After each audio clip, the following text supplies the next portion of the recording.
Ladies and gentlemen, welcome back to Podcast Juice. My name is Michael Dean, and as you can see, I am surrounded by some beautiful women here today.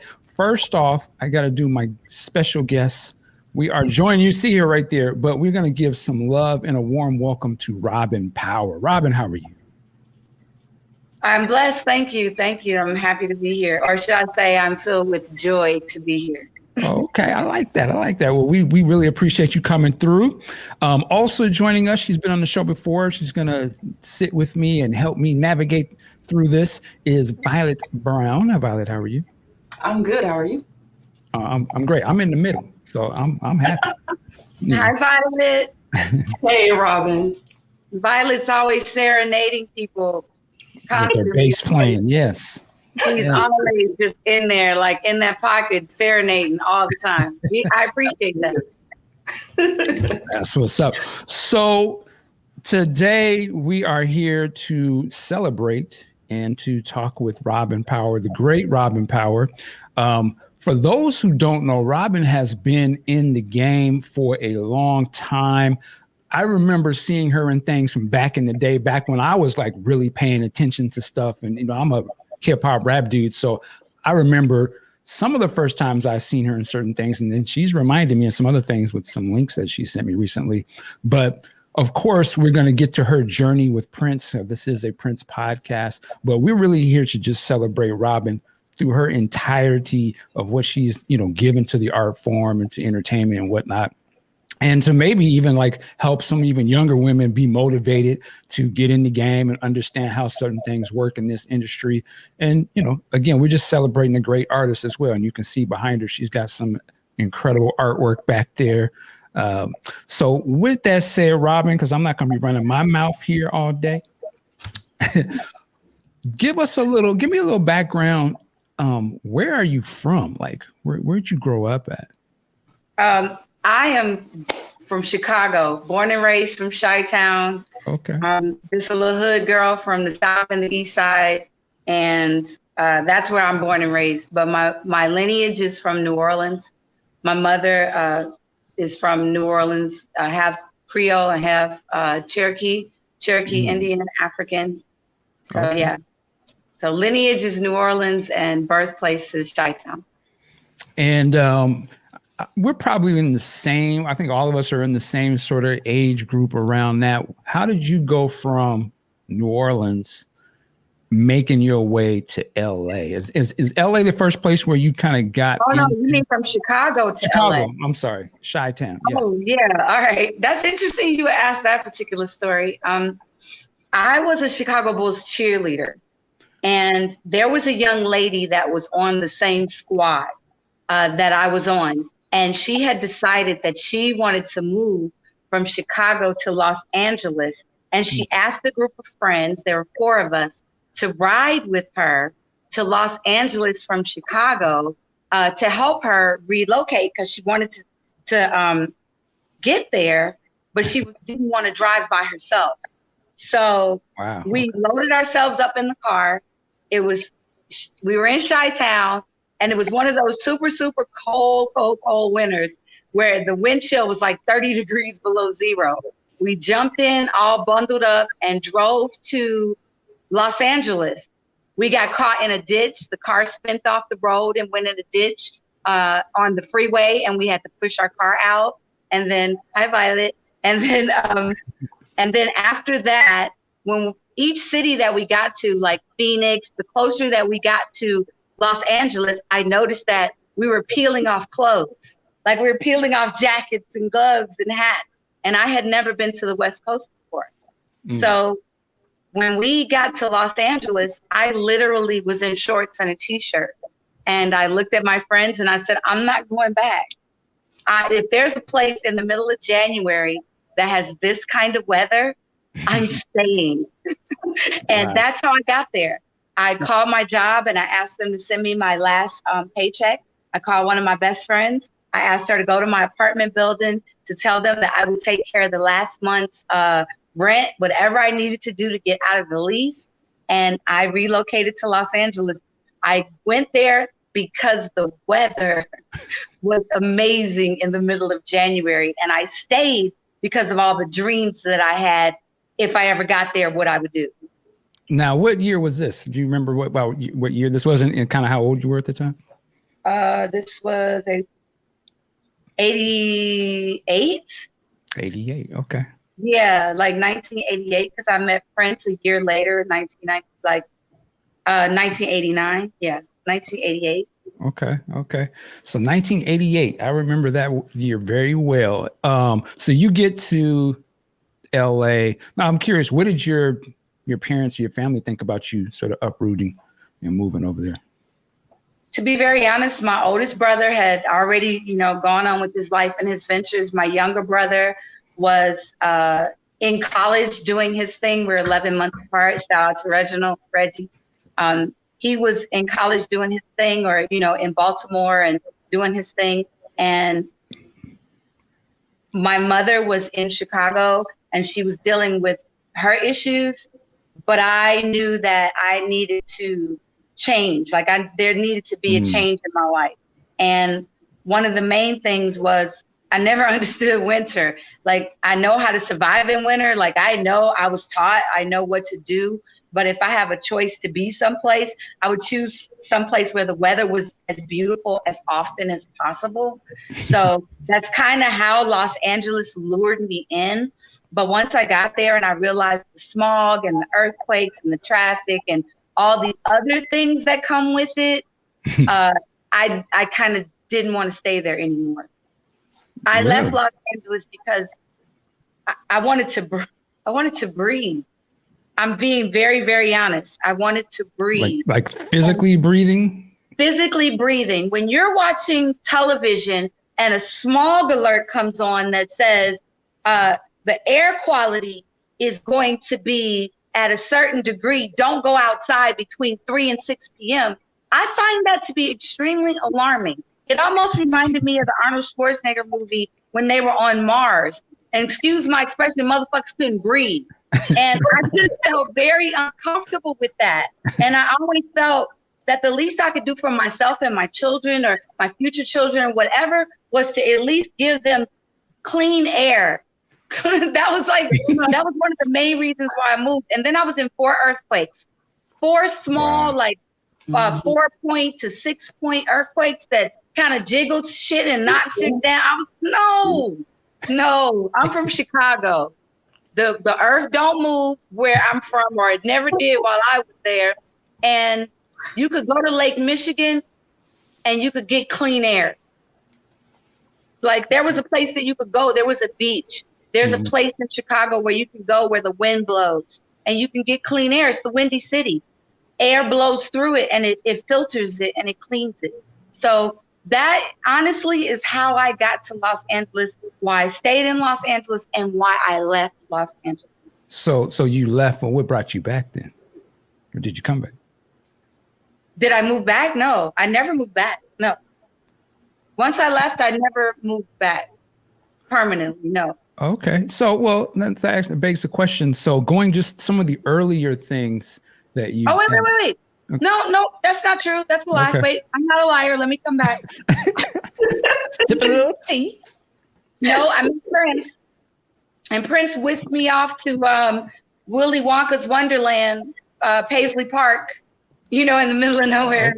Okay. And I stayed there for 2.5 years. And then I moved back to Los Angeles. Yes, I did. And I spent a few years there. Yes, I did. Okay. And I was the interior designer for Dr. Dre, the rapper, Dr. Dre Juice, Mr. Dr. Dre. I was the interior designer for his first large home that he really put money into, the very first endeavor that he did. I was the interior designer for that house. Okay, let me back it up a little bit. So 88, then you said you met Prince in 89. Did you meet Prince before you met Dre and some of these other people? I met Prince before. I met Prince when I was 17. Oh, okay. First time. Okay. And then I met him again when I was 20. Let's go back to 17 real quick. Were you here or am I here? Were you on the West Coast? Chicago. Oh yeah. Was this like a concert or something? Or? It was a concert. Yeah. It was the Purple Rain tour. Really? So walk us through that. How did you meet Prince at 17 in Chicago? Well, excuse me, as the story goes, sorry, drinking my water. As the story goes, as the truth goes, there you go. My sister Kimberly and I were extremely huge Prince fans. And we loved Prince. I fell in love with Prince at 13 when my mom gave me his albums. She gave me his music to listen to. At 13 years old, my mother walked in with the For You album and she said, "You need to listen to this." Wow. And she gave it to me. And when the Prince album came out, she gave me that one. Wow. And my mother introduced me to Prince. I thought that Prince was very provocative. I kind of had a pretty fast childhood, so I got you. Sexy as sexy does. Mm-hmm. I like to say that when I was little playing in the alleys in Chicago as an unsupervised 6, 7, 8-year-old, that the game was catch a girl, kiss a girl. I know what you're talking about. It'd be called a little different in other places, but I know what you're saying. Hide and go get it and somewhere. Yeah, I was one of those little girls that was unsupervised in the hide and go get it, catch a girl, kiss the girl time in Chicago. Mm-hmm. So, being that particular girl, mm-hmm. I could relate to Prince on a level that maybe the average 13-year-old girl couldn't. Mm. And I fell in love with the man and the music. That's what I fell in love with. And I started collecting Prince memorabilia, and I started plastering all my walls with Prince everything. Like there wasn't a crack or crevice on any wall that didn't have a Prince album or a poster or a picture from a Right On magazine or, a Jet or Essence or Ebony. Right. Mm-hmm. They were all over the walls. And I fell in love with Prince, and my sister, she fell in love with Prince. We even dyed our hair purple. We tried. It didn't work. We went and bought purple dye, that jam dye. It didn't work. Our hair was too dark. It didn't take. It was hilarious. We both, at the time, were into lip syncing. A lot of people don't know this about us, unless you're from Chicago. We were into lip syncing. So when we were in high school, in my senior year, my sister and I went on with another young lady named Cassandra. We went on a little Prince tour as Apollonia and Vanity 6 lip syncing in all the high school talent shows. Wow. That's crazy. So we were Apollonia 6 or Vanity 6. We did Sex Shooter, we did, Nasty Girl, and we also did little skits. So, and they were always Prince impersonators, Morris Day impersonators at that time. So we were the little on the southeast side clique. Now, I don't know about the west side. We didn't hang out on the west side. But the southeast side clique of Chi-Town, we were that little group. Okay. And we used to go to nightclubs. I got into nightclubs when I was too young. And I'm going to get to how I met him. And That's this is why. I was too young. I started going to nightclubs at 14, 21 and over clubs. So I was familiar with the nightclub circuit. Can I ask you one thing about that? Yeah. Uh-huh. In terms of you, and I'm saying this because, you are a very beautiful woman. You've always been like, just, it's crazy. Were you at that time, was your body's sort of developing out? You know what I'm saying? Like, did you look like a grown woman? If you want to know excuse my expression, my titties popped out at right around 15. Okay. They just, some girls say that theirs grew over time. I was going to, and hear some girls say, one minute they didn't have breasts and the next minute they did. I was the girl that one minute they weren't there and the next minute the boys were going, "Robin, what happened to you over the summer?" And I still hadn't even caught on yet. So I have always had larger breasts. That's one thing that I've always had. But I used to ask God for big titties because my best friend Emma had big titties. But I forgot to pray for a booty, like a bigger ass. I always say I forgot to pray for a bigger ass. So I got this bump. Like I got a speed bump, but I'm comfortable with it because the older you get, the harder it is to hold all that ass up. Is that right?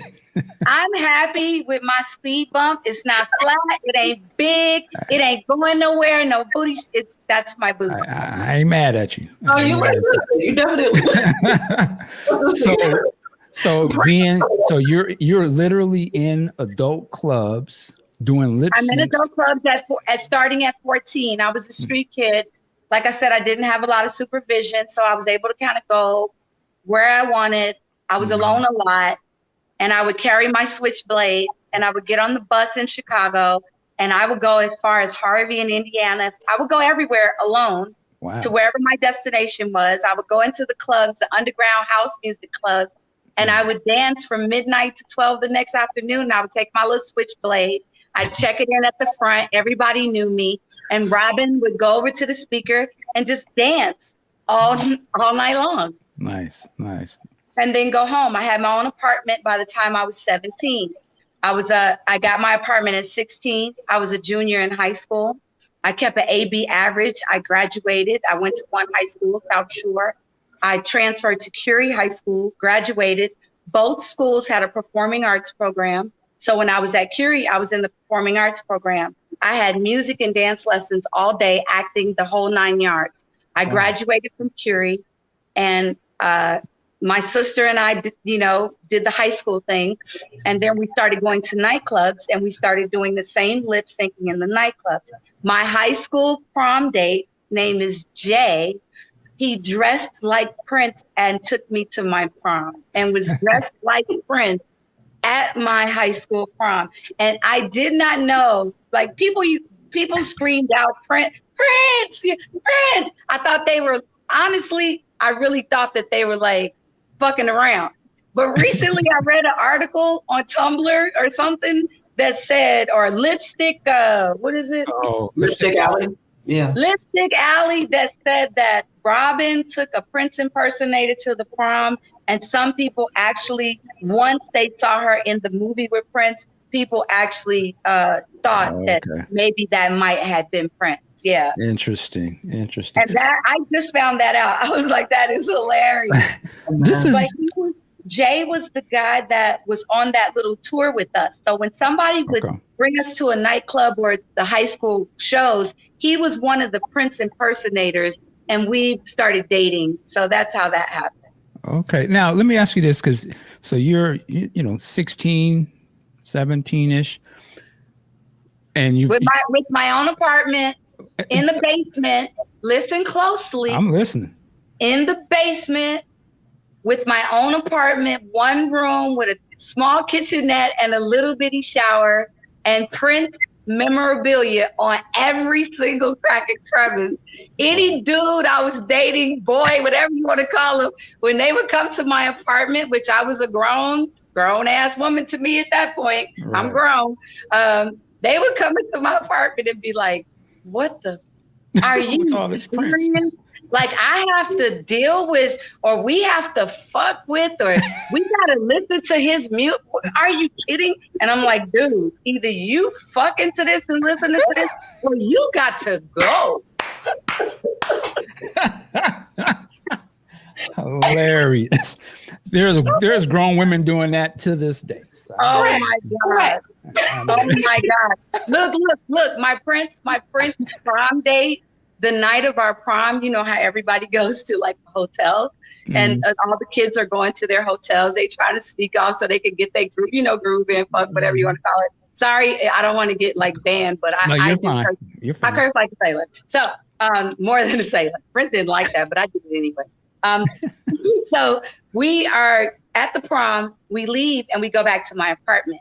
But this time I have like a twin size bed on one side because one room, remember, and there's a twin size bed on the other side. And it's my best friend, Felicia. She has her boyfriend. It's me and it's Jay. It's the night of the prom. We've all had our fun, maybe, had something to drink, maybe a little green, I was 17 in Chi-Town in the street. Yes, so we go back to the apartment and they get in the one bed.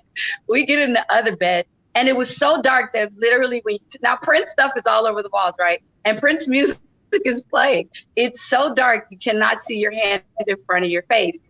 All of a sudden, Jay, who is this Prince impersonator, is actually wearing a wig the whole night. And he has French braids. He has hair, but it's braided. And he's wearing that curly Purple Rain wig. He takes the wig off and throws it across the room in their bed.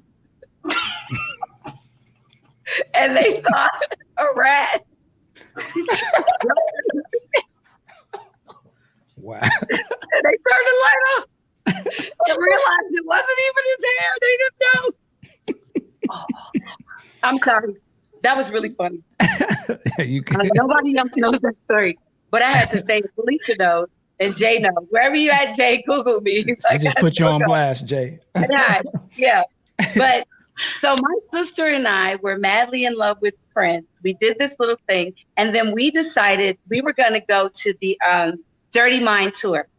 We got tickets to the Dirty Mind tour, but we ended up sitting in the balcony, like way up in the nosebleeds, really high. And I was really pissed off because we were way too far from the stage. And I looked at my sister and I said, never, ever again are we going to sit in these nosebleeds. This is not going to happen ever again. So she agreed with me, and we said, okay, next time Prince comes back, we're going to get as close to the stage as we can get. So time goes by, Purple Rain comes out. Now, mind you, I had my apartment. Before I even saw Purple Rain, I had this basement apartment with all this Prince stuff, right? So Purple Rain comes out. I'm about to graduate high school, and we decide we're going to go to the Purple Rain concert. And I'm 17. Actually, I had graduated. I'm 17, and I had just graduated that June. And we go to sleep outside. We go to sleep outside Prince concert tickets. This time, we said we're going to camp out, and we're going to get the best seats that we can. So we're in line, and we've camped out overnight. It was probably like maybe a 36-hour camp. But somehow I finagled us from the middle of the line to the first two people in line. How'd you do that? Because I got a gift for gab. I got us to the front of that fucking line. Okay. I was not kidding. I talked to people. I told them. They were so nice to me. And they were like, you can go. You can go. Wow. And we ended up the first two people in the line. And when we got there, the girl said somebody had bought a large amount of the tickets, but they weren't before us. Somehow they got them, I guess, secretly or something. So when she showed us where our seats were, it was the two seats for every night that he was there, directly in front of the microphone. Nice. Damn. And let me say this to some of these people listening, because thank you, probably Jesus. some of the younger listeners are probably like, what is she talking about camping? This is before the internet and online. Like, you had to physically go buy them tickets and stand in line and stand and spend the night if you wanted to get that front row or whatever. You wanted to get those tickets. Yeah. Yeah. So we slept outside for them. We got the tickets. I was working in this computer company. It was a computer company, and it was data entry for a chemical company. So every day I went to work, I would have to be at work at like 7:00 in the morning, and then the concert, and then the after parties, and everything that was going on. Man, I was a zombie at work. I was falling asleep at the computer, but I'll tell you what, I was ready for the concert. Man, did we lose your sound there or something? I was ready for it. And it was amazing. Every night that we went, Prince deliberately gave me something from the stage. Like, he brought it to me. He handed it to me. Wow. So he saw you, like he zeroed in on you. Are you guys there? Yeah, I can hear you now. You kind of dropped out for a second. Can you hear us? I can't hear you. We can hear you. Hello? We can hear you. Hello. Uh-oh. Hello? Can you hear me? Yes. We can hear you. Robin. Hello. I can't hear you guys. Oh. We hear you. You. Wait, it's still going though. Wait a minute. Somebody just tried to call me, and I think they messed it up. Maybe go out and come back in. I can hear a little something. Can you hear me now? Hello? Audio. Check 1, 2. Robin, what you going to do? Oh, Should I call back? Yeah. Go out and come back. I don't know what to do.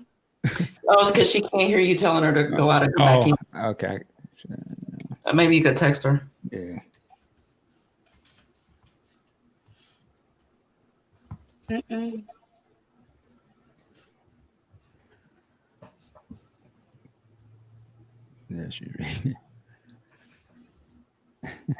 Or can you? Right. Oh, okay.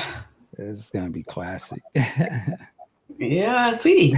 Getting all kind of good stories. I'm like, oh. Just getting started.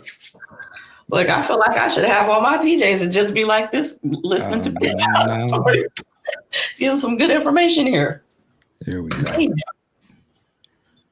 All right. Can you hear us? This is pretty cool. Fun. Okay, cool. There you go. I can't believe these stories because I'm telling you, I have some really interesting things. Oh, we're gonna get into it. All right. So we had a little technical thing there. We're back. So you were telling us before you cut off, you said Prince gave you some stuff. He came on stage and he's performing, and every night he gave me something. So he gave me a carnation, a guitar pick, a tambourine, and a pair of lace panties. Really? Like he let it be known, you right here. Right. Yeah. So now, did you go backstage or did you meet him? After that, the last show, I do what I stood there and I waited. Like after everybody started leaving, I told my sister, I was like, Kimberly, we're just gonna wait. Just wait, don't go nowhere. And all of a sudden, here comes Miko Weaver. Miko comes out. Am I screaming? No, you're good. Okay. Now hold on for 1 second. You said Miko, but this. Oh, so I guess this was a Purple Rain, yeah, because Miko was with Sheila E. He was with Sheila E. 89. Miko would have been there. Yeah. Okay. 89. No, Miko was there. Sheila E. He was with Sheila at the time. Yes, he was with Sheila. Mm-hmm. So go ahead. Miko Weaver comes out and he asks us to go to the Park West.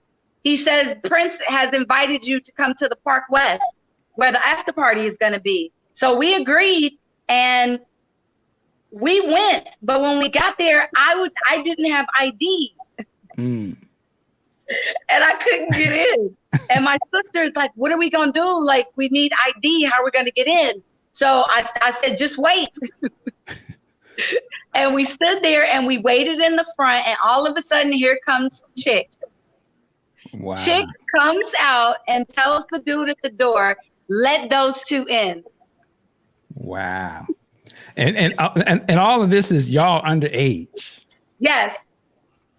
Okay. Yes. we walk into we follow Chick, and when we follow Chick, there's this velvet rope. I can't see both my hands. Okay, here we go. There's this velvet rope, and people are on this side and we're on this side. And Prince walks down the middle. But on this end, all the way at the end over there is the VIP. So I'm standing over here. And when he walks by, he stops in front of us. He introduces himself. I introduce myself. I take his hand. He takes my hand. He says, my name is Prince. And he did this to me twice now. He says, my name is Prince. I said, my name is Robin. This is my sister, Kimberly. He introduces himself to Kimberly. And ironically, I had a gift in a box, but the gift was not from me. It was from a friend, a female friend of mine who told me, if you ever meet Prince, promise me that you'll give him this gift. And I said, okay, I'll give him the gift.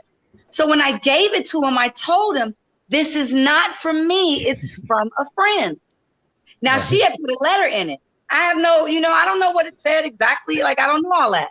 So I gave him the gift. He said, thank you. He went in VIP, and then there was this huge column, and he stood behind the column and he started to play peekaboo with me.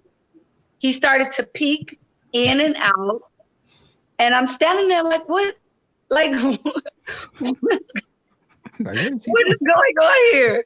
Like, is he going to invite us in? What's going to happen? Like, what? And we just stood there. We waited. And Prince talked to Vanity, and he talked to Morris, he talked to Sheila, he talked to a few people, and then they left out the back. Wow. So we waited, and I waited, and I waited, and everybody, different people were waiting. Finally, people started dissipating, and they were gone. And then all of a sudden, Miko comes back out and says, hey, we're going to the Hilton downtown in Chicago. Why don't you guys come over? Then we went to the Hilton. And then we went to the Hilton. Morris Day was in the lobby. Jerome was in the lobby. Vanity was in the lobby. Wow. So I met Morris, Jerome, and Vanity. Wow.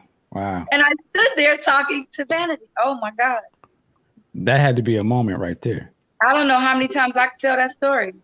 Man. I literally stood there talking to Vanity. Vanity is literally one of the most naturally beautiful women that have ever walked the face of this planet. Absolutely. Absolutely.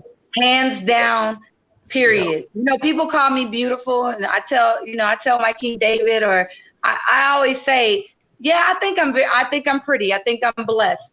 But I've seen women in this world that look like they don't even look real. It looks like if you walk up and poke them motherfuckers, you'd be like, that is like, they are that fucking like flawless, that fine. Right. Vanity to me was one of those girls, just ridiculously flawless from head to toe. Co-sign. Yeah. And I like girls, but I was only 17 years old. And I'm gonna be honest, I have a lot of angels. I talk to angels, and I'm scratching my head because it's the truth. I have angels. And just recently, I kind of said to Vanity, I said, you know, I was only 17 years old. I wish I'd have been grown when I met your ass in that hotel. I wish that would have been a whole different story. Oh, Lord. Because if I'd have met you now, or if I'd have met you, girl, please, 17, no. But if that had been a 20-year-old, 22, 26, with Robin, that would have been over, huh? That's what I was just thinking. It'd been all over. I would have shot that shot. Yeah. I wouldn't even have paused to look for Prince. I love him all dearly with all my heart, but I would have risked it for her. Wow. I don't blame you. I'm not mad. Okay. Yeah, I would have risked it for her. Yes, I would have. Okay. Yes, indeed. God damn. I just recently had that conversation with that spirit. Yes, I did. I told her, if you listening, I'm letting you know now. Too bad I was only 17. Wow. Even though I was already doing that at 17, I had already started the activity, you know, the girl on girl thing. I just wasn't comfortable enough shooting my shot. That's all. Yeah. So you meet Vanity, you met Morris, Jerome. Did you eventually catch up to Prince, or did he had already? No. Like I said before, Prince never manifested. Okay. After that, after touching his hand and him walking into VIP and playing peekaboo with me, you know, and it's always joke and say there were a lot of people on both sides of the line. Was I concerned with anybody else that was there? Of course not. All I was concerned with was when was he coming down and looking at everybody else that was gathering in VIP like Morris and them. So I was watching them and I wasn't looking to see any other girls or anything. So to be very honest, when he was playing peekaboo, he could have been playing peekaboo with the girl across from me, my sister. I don't know who exactly, right. But I felt like it was me. For you, I feel you. Let me ask you this. He could have been playing peekaboo with 12 motherfuckers all at once. And I would not have known the difference or cared. All I know, he was playing peekaboo and smiling and looking my way. That was enough for me. Okay. Now, if he did come back and he was like, you come back with me, I was going wherever he wanted me to go. Wow. So you'd have been looking for me on milk cartons. For sure. If anybody see this girl, she disappeared. I've been gone. Gone. Okay. Yes. I want to go back to Purple Rain. Because I remember when that came out, that was a big deal. I wasn't into Prince at that particular time. That was 1984. That was my graduation year. Yeah. So for you, who is somebody who was already a Prince fan when Purple Rain came out, what did that mean to you when you saw that movie for the first time? You saw him on that big screen, you saw Apollonia and all that stuff. What did that mean for you? Well, number one, as soon as I ever saw Apollonia, Vanity, any of them, as beautiful as I thought they were, I always literally saw myself there. So it was more or less like, if they could do it, I can do it. Okay. Period. However they did it, I could do that. I could be that girl standing there. So number one. But number two, Purple Rain was life-changing in so many ways for me. My sister Kimberly would really vouch for this, and maybe one day we can all get on and talk together. That would be fun. For sure. Because she was literally my partner in crime on anything I did that I wasn't supposed to do underage. Kimberly was like my support buddy, and she was always there. So I gotta always give her a shout out. So Kimberly was there, but the situation was, I grew up in an extremely violent household. Oh. There was a lot of violence and fighting and drug addiction in my household. Alcoholism, drug addiction, street fighting, guns, police kicking down the door, dragging people to jail, like very, very, very ghetto, hood, as hard as it comes type bullshit under my own roof. Okay. And when I saw Purple Rain, I resonated with that. I resonated with the mother and the father fighting. I resonated with the drugs and the alcohol. I resonated with the father trying to commit suicide or committing suicide. I resonated with all those things because though all of that had happened in my household before I was 17. So before I moved out at 16. So the only person that really knows about all of that, every little single tiny part, or two people probably, is King David and my daughter, but my sister Kimberly. Okay. While I was going through it, she was there. And then she was there when I met Prince. And she was there when I went to, she was there. So Purple Rain was, and don't forget, my mother gave me his albums. So now, not only is he connected to me by watching him on the big screen, having some of the same experiences or dealing with the same things I had dealt with in my household, but also the fact that my mother was the one who gave me those albums, but she was also the cause of all of those situations. I got you. Wow. It was because of her that all of those things happened. Most 99.9% of those things happened. Wow. If you would have thought back then when you saw that movie, if somebody said you're going to be in the sequel, would you have thought that would have been a reality at that time? I would have said, yeah, I am. I'm going to do everything I can in my power. No, back then when Purple Rain came out, would I have said, okay, first of all, my boyfriend was a Prince impersonator. I was impersonating Vanity and Apollonia 6 all over the city of Chicago, everywhere I went, as far as any type of, not impersonating, but lip syncing competition or competitions. So I knew that's what I wanted. I knew that I got anything I really ever wanted as long as I focused on it and worked hard and prayed for it. And I probably would have said, if you see it, I can see it too. And I probably would have owned up to it only because I had already developed a reputation for being that Vanity / Apollonia of Chicago at the time. Okay. See, it's interesting to look at this, and it really shows sort of like the power of just sort of like manifesting something. You were so into it, and then later you become a part of it in your reality, like not just a far away, but in the mix of it. I just think that's fascinating. It's just something for people to think about. Like you can get yourself into things just by, you were drawn to it, and almost, or maybe it was drawn to you. But it's interesting that you went from being a fan of it to being in it. You know, we'll get into that. Prince's music saved my life. Say that part again. Prince's music saved my life. Like it literally saved my life because it gave me something to focus on. Where even though I had my own apartment, when I had focused my attention on being in love with that man, that's the one, the man in the music. This is the one that I want to be his woman. I want to work with him. Then what happened was it kept me out of the streets more because it was more or less nobody else could ever compare to that.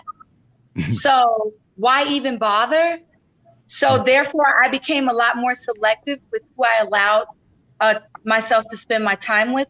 And I became a lot more selective with who I gave my body to, even though I was still very promiscuous. I was promiscuous, period, cut and dry. Everybody in the world, hey, Robin was very promiscuous. Now you know it. It is what it is. Right. Period. You won't hear it later. I always say, what's my saying? This is my saying. One day, somebody is going to open my closet because they think that they're going to be revealing bones in my closet. And I warn all of you, anybody out there who decides you want to open the bones in my closet, be prepared to be crushed by motherfucking dinosaur bones. That's how big my fucking bones are. Okay. Now, so don't open that closet if you don't want to get crushed by those bones. Woo. Period. All right. I got some big ass bones in my closet that I don't deny. But God is my Father, Mother, and the Holy Spirit, and Jesus are all wrapped in one. So as long as they forgive me, nobody, nothing, no power, no energy, no person on earth can judge me on any level as long as I have the Father, Son, and Holy Spirit in my life. So I needed to just get that out of the way because I've done a lot. I've had a lot of fun. I've done a lot. That was then. This is now. Well, and that's gonna be the cool thing. Hopefully, this conversation, because I can only imagine, and I want to go into this later, but in today's world with social media and stuff, there's always going to be women that have that sort of similar journey to what you had, right? Yeah. But I'm curious, like, how it would have happened for you if the lens of, social media and reality TV, and I think some of the people we see now, I could see a little bit of Robin Power in them. It's just that they had different opportunities, probably, and a person like you, to me back then, was almost in the background. Like, I remember seeing you a lot, but it was like you didn't know the whole story. And I think nowadays some of these women are the whole story. I don't mean to interrupt you. No, go ahead. But I have to say this while you're on that. You say I was always in the background. Actually, I wasn't in the background. I was always in the front. Okay. Listen closely. I was always the girl that was chosen to be featured in everything, almost everything that I had ever done. I wasn't the girl all the way in the background or over in the corner. I was always right in front of the camera, whether I'm dancing behind the artist or whether I'm standing on the stage behind the star. I might be behind the star of the show, but I'm never behind the person, the next person. You understand? You're right. I feel you on that. Yep. Never. And the tripped out part is that I've been in so many different things, like so many different things. And I always say, when are people going to start piecing all of these different things together? Yeah. That's what we're trying to do tonight. When is that going to start happening? Like, man, did you realize she was in this and that and that? Yeah. So going beyond so you met that initial thing with Prince. And this is in Chicago.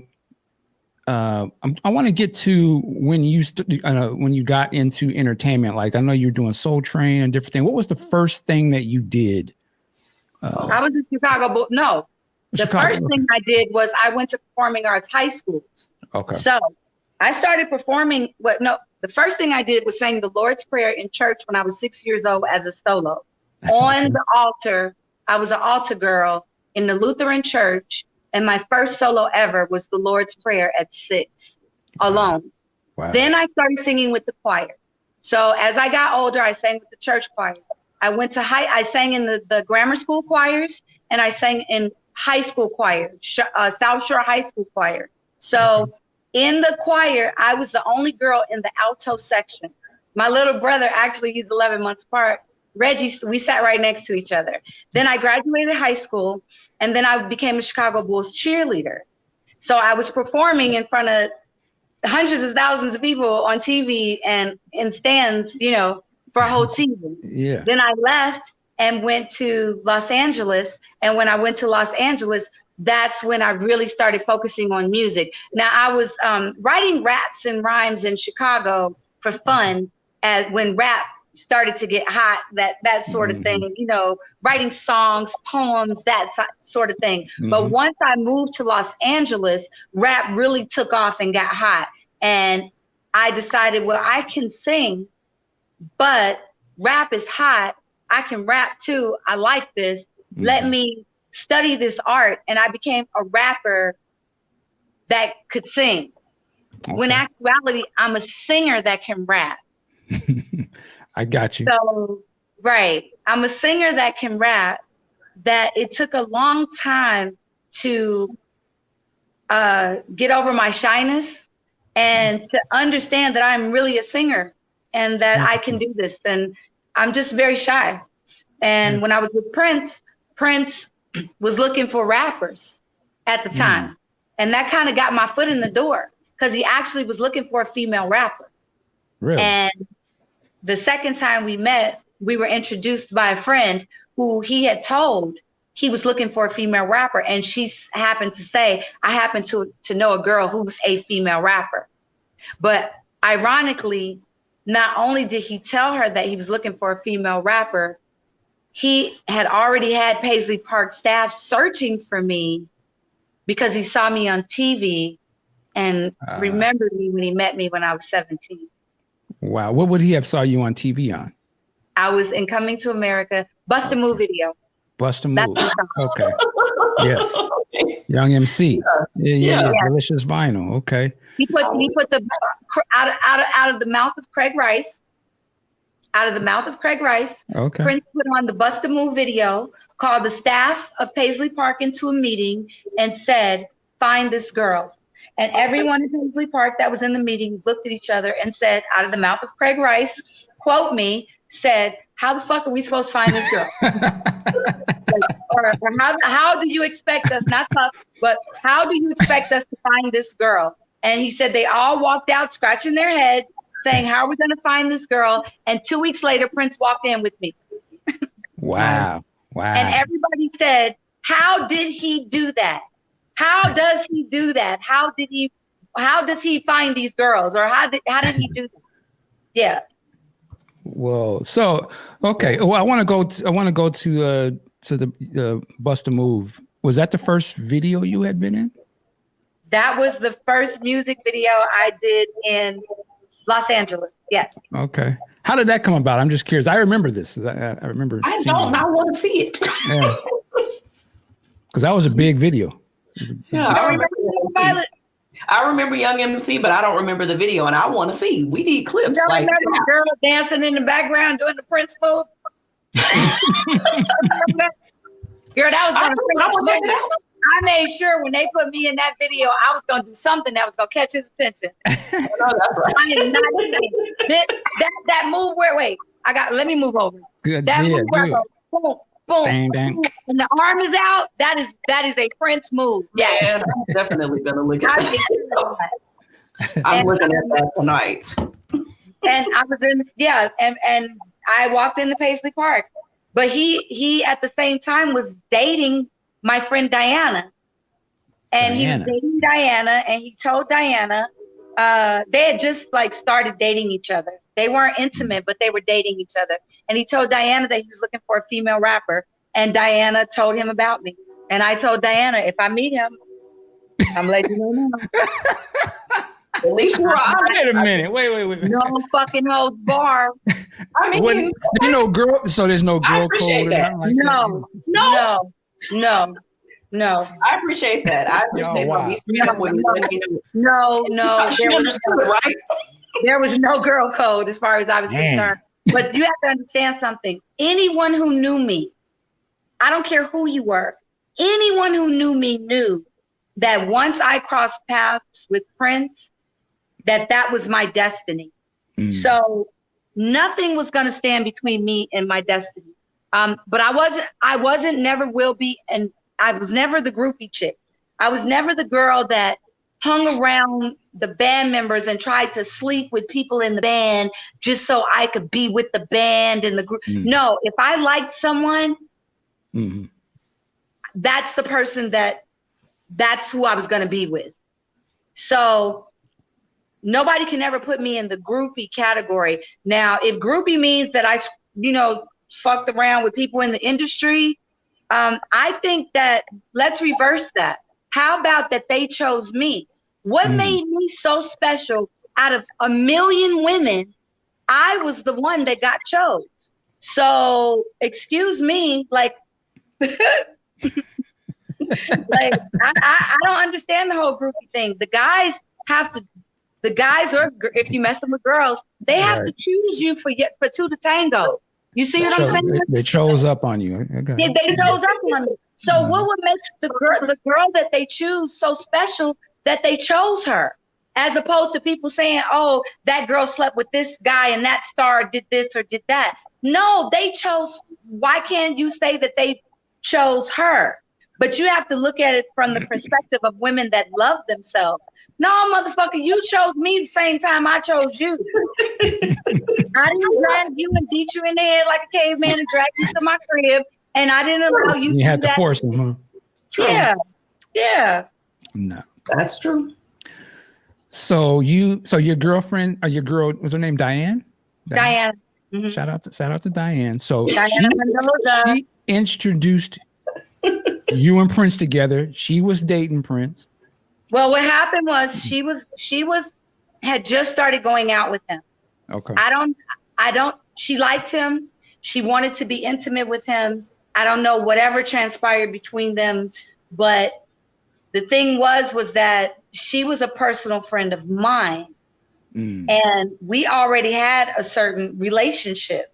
So my thing is, I love women. So I'm hoping, hey, everybody could just, hey, let's have fun.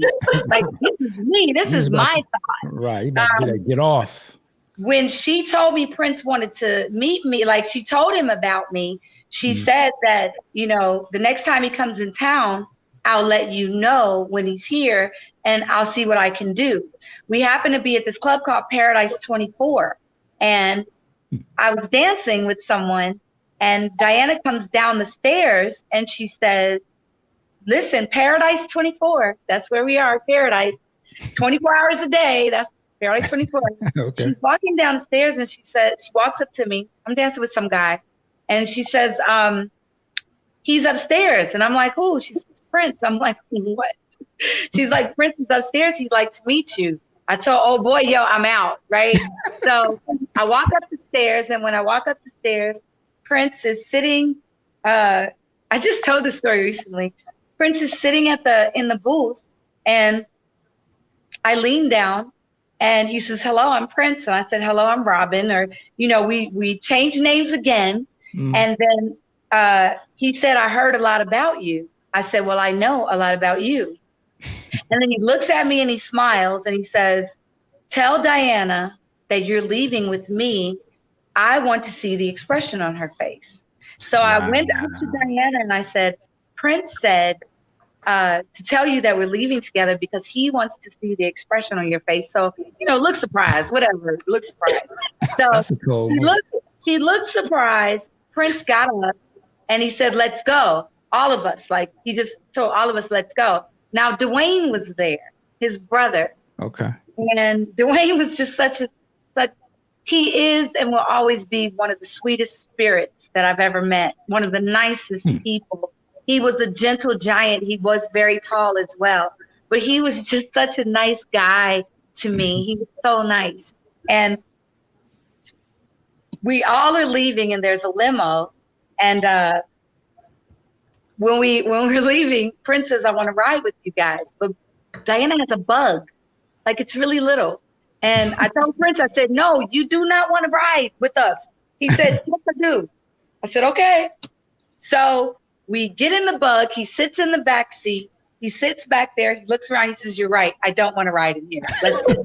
And then we get out of the bug and he tells Dwayne, drive the bug. And then we get in the limo. So Dwayne, big ass Dwayne is in this little bug. And he's driving his bug up to the Hollywood Hills where we are in Los Angeles. And Prince is taking us to his house from Paradise 24. Now, mind you, I had a demo. I was already in the studio. I had a boyfriend. His name was Tommy Boy. He was a rapper. I was a rapper. We had a manager named Michael. He was our manager. We were in a condo. We were in the studio. I had a demo, and I'm singing and rapping on the demo, and I took it everywhere I went. Whether I met Prince or not, whoever I could give it to, I was trying to get on as an artist. Gotcha. So we go to his house and I give him my demo. He takes the cassette, the tape. Diana and I are just chilling at his house. He goes in the room, he comes out and he says, who wrote the lyrics? I said, I did. I said, and my friend Sarah, she helped with some, but I wrote most of them. He said, I like the lyrics. I like your rapping. I hate the music. So I kind of knew, like I felt he would probably say he didn't like the music because he's Prince, of course. But I'm sitting there like he fucking likes like, this is unbelievable. He can just listen to my tape and he fucking likes my music. Like, are you kidding me? He just told me he likes the way I rap. He likes the way I write. I'm sitting there. I really can't contain myself, but I gotta just stay cool. Like, I gotta stay cool. I'm 20 years old. I gotta stay cool. I can't believe where I am. I still haven't talked to him and said, do you remember me when I was 17? Oh, wow. Number one, we haven't had that conversation. Number two, I did not know he was looking for me. Okay? He was looking for me. I did not know that. So there's shit going on in his head that I don't even know what's going on. So. And this is Prince. So I would imagine just being in his presence was like, this is crazy. Yeah, go ahead. So my boyfriend, it's like 4, 5 o'clock in the morning, maybe 6. It could have been 7. Like, it was really early, maybe 7, like 7 in the morning or something like that. I've told this story before. It was very early in the morning, between 6 or 7. And I told Prince, can I use your phone? And then he said, well, who are you calling? I said, my boyfriend. I have to tell him, I just want to let him know I'm okay. And, it's early in the morning. And Prince said, sure, you can use my phone. So I called Tommy and I'm like, Tommy, I just want to let you know I met Prince and I am at his house in the Hollywood Hills. And Tommy was like, what? And what do you mean? And it's 6 o'clock in the morning. And I'm like, look. Look, and then he gets quiet. I said, I am with Prince. And then Prince says, can I talk to him? I said, hold up. You want to talk to him? And he says, yeah, let me talk to him. I said, Tommy, like I told him you were a rapper. Prince wants to talk to you. So I hand Prince the phone and Prince is on the phone and he's holding it and he's like this. Prince is like,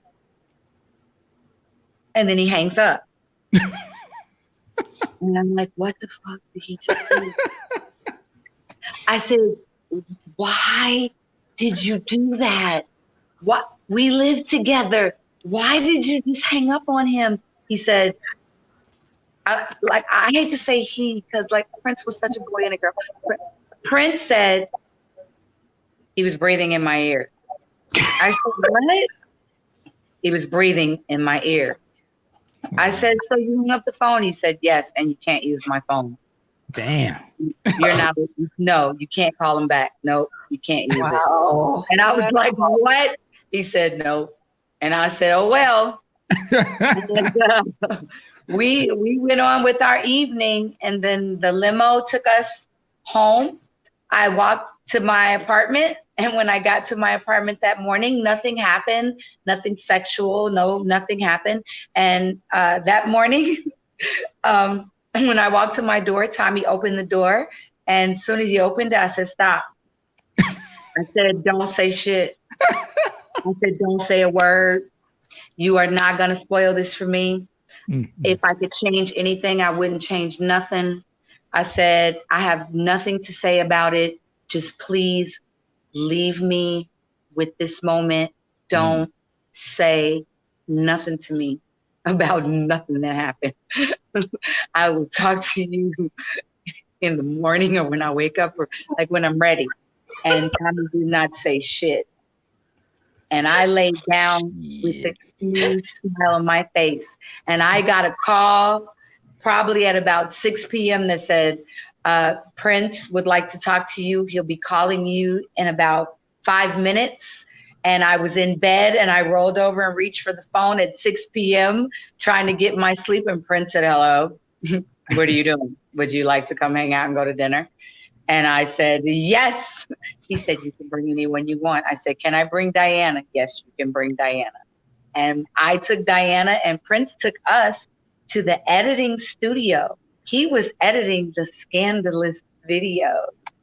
Really? He was editing the Scandalous video, took us in the video, had the editing room, had the editing technician there. And we were sitting on this couch kind of behind him, and he's in front, he's here, and the guy is here, and we're back here, and I'm squeezing the fuck out of her hand, like I'm squeezing the fuck out of her. Like, I cannot believe we're here. And he's got him with the red outfit and the microphone, and I am just talking to God, and I'm like, oh my God, thank you. I can't believe I'm here, my ancestors, my angels, all of y'all, whoever's listening, whatever y'all did, whatever I did, thank you. And I'm sitting there in just disbelief the entire time. And we left there, and then we went to dinner in Beverly Hills. We had a great dinner. We had wine, and it was absolutely amazing. Wow. Yes. It can't top that. Just like, right? Okay. It was amazing. Prince ended up leaving. He left. He went back to Minneapolis. He told me that he was leaving. When he went back to Minneapolis, he came back. Okay. He came back within the 14 days, because I told this story recently again. Someone else did a podcast. His name's TP Corleone, a friend of mine from Chi-Town that I knew since high school. And I told him, within 14 days or so, I had moved to Minneapolis, but there was an incident that happened in between. And I never told this particular incident. I don't think I did. But what happened was when Prince went to Minneapolis, he came back to Los Angeles within the 14 days, and he had me meet him at a hotel. And when I met him at the hotel, he had me come upstairs, and I was in one room and he had the other room. And it was weird. It was really late, probably like 5 o'clock in the morning. And when I got there, he asked me if I was hungry. Always asked me that. And I told him no. And then he took me in the room. We had never been intimate. It took 6 months before we had true intimacy of our relationship. Things happened prior to, but we still hadn't been intimate. He took me into this room, put me to bed, tucked me in, and kissed me on my forehead and sat at the edge of the bed. And when he sat at the edge of the bed, he said, Kim Basinger is at my house in Minneapolis. And I Googled. I said, why are you here? He said, she asked me to marry her tonight. And I said, what? He said, she asked me to marry her tonight. I said, and what was your answer? And he said, I laughed. I left, got on a plane, and came and got you. And I said, what? He said, I laughed at her. I got on a plane and I came and got you. Wow. And I was like, what? Mm. And I'm gonna be honest. And I love Kim Basinger, and I don't want to be mean. I don't want to be mean to any women out there. I'm being really honest. This is what he said next. And Kim Basinger, I love you. And it's the truth. Prince said, I can't marry her. And I said, why? I did. I said, why? She's beautiful. Like, she was so beautiful to me. Mm-hmm. He said, she has wrinkly knees. She has wrinkly knees. I was like, why? Get the fuck out of here. Prince Wild. But you know what that let me know? It let me know that he was obsessed with youth. It let me know something. Like, wow. And genetics. Youth and genetics. Mm-hmm. I don't know. I chose my baby daddy on genetics. I know that. This made me think of Boomerang and Eddie Murphy. Huh? It made me think of Boomerang and Eddie Murphy with the girls with the messed up feet. Just made me think of that. Yes, he was very, very particular. I know Eddie's a friend of mine as well. I know Eddie Murphy. I was in Coming to America. But he was very, very, very particular. And he said she had wrinkly, and I was like, wow. But the fact that he had flown all the way from Minneapolis to LA, brought me in a room, had me lay down in the bed, kissed me on my forehead, and then said that one of the most beautiful women in the world had asked him to marry her, and that he came all the way to Minneapolis to get me. And I found out later that he went back home. They got into some sort of a fight, and then she left. They broke up, and she was supposed to be the lead in Graffiti Bridge as Aura's part. She broke up. They broke up. He gave it to Ingrid, who was also his previous girlfriend. They had dated previously, and he liked her poetry. Somehow he put her in that role, and then he wrote me into Graffiti Bridge. Wow. My part did not exist. Nice. He went back home to Minneapolis the next day, and I woke up to amazing breakfast like I always did. And then he went back to Minneapolis on the earliest flight. I left and went home. I got a phone call about a week later. And Prince said, are you ready? No, I got a phone call from someone else. And they said, Prince would like to talk to you. He'll call you back in 5 minutes. If I'm not mistaken, it was Dwayne. And Dwayne said, Prince is going to call you back. Prince called me back. Hello. And I was like, and he said, are you ready? He said that to me another time, those words, are you ready? And I said, ready for what? And he said, to move to Minneapolis. And I was like, what? What? He said, I would like to work with you. I would like you to move to Minneapolis. Are you ready? And I said, yes. When? Where? What do I need to do? What time? He said, they'll call you back with the information. And I told everybody I'm leaving. I sold everything. I gave my car to my little brother. I gave everything away. I left. Like, I was out of there. I got out of there, and I went to Minneapolis. No, I didn't have a car yet. I'm sorry. I sold my car when I came back. I bought my first car in Minneapolis. I didn't have a car yet. I left. Right. Wow. I bought my first car. It was the 280ZX when I did Graffiti Bridge. That's what I used my money for. I bought a car, and I sent money to my mother in Chicago and took care of her. Nice. So that's where my Graffiti Bridge money went, if anybody wants to know. Somebody wants to know, trust. I got paid $2,000 a week. It was the SAG wage, $2,000 a week. That was my retainer. And after the $2,000 a week, Prince continued to pay me. And I lived in Minneapolis. I stayed in the hotel for like the first couple of months. And then I got some roommates and got an apartment with them. And they were in Graffiti Bridge, some of the girls. The girl that came out and danced with Tevin Campbell, that's another Kimberly. For some reason, God surrounds me with Kimberlys. There were two Kimberlys in my band, Kimberly and Kimberly. My sister's name is Kimberly, and my friend's name is Kimberly. 3 Kimberlys in my band. My drummer's name was Kimberly. there was a Kimberly behind me, and the dancer's name was Kimberly. She was also in Graffiti Bridge. She was one of my roommates, but I spent very little time there. I slept with Prince 98% of the time. I slept at his house. Okay. I was in the studio, I was on the movie set, or I was with Prince. What was the vibe for you? I assume this is your first movie. What was it? What was that like for you? It's the making of it and watching it. And how was Prince during this time?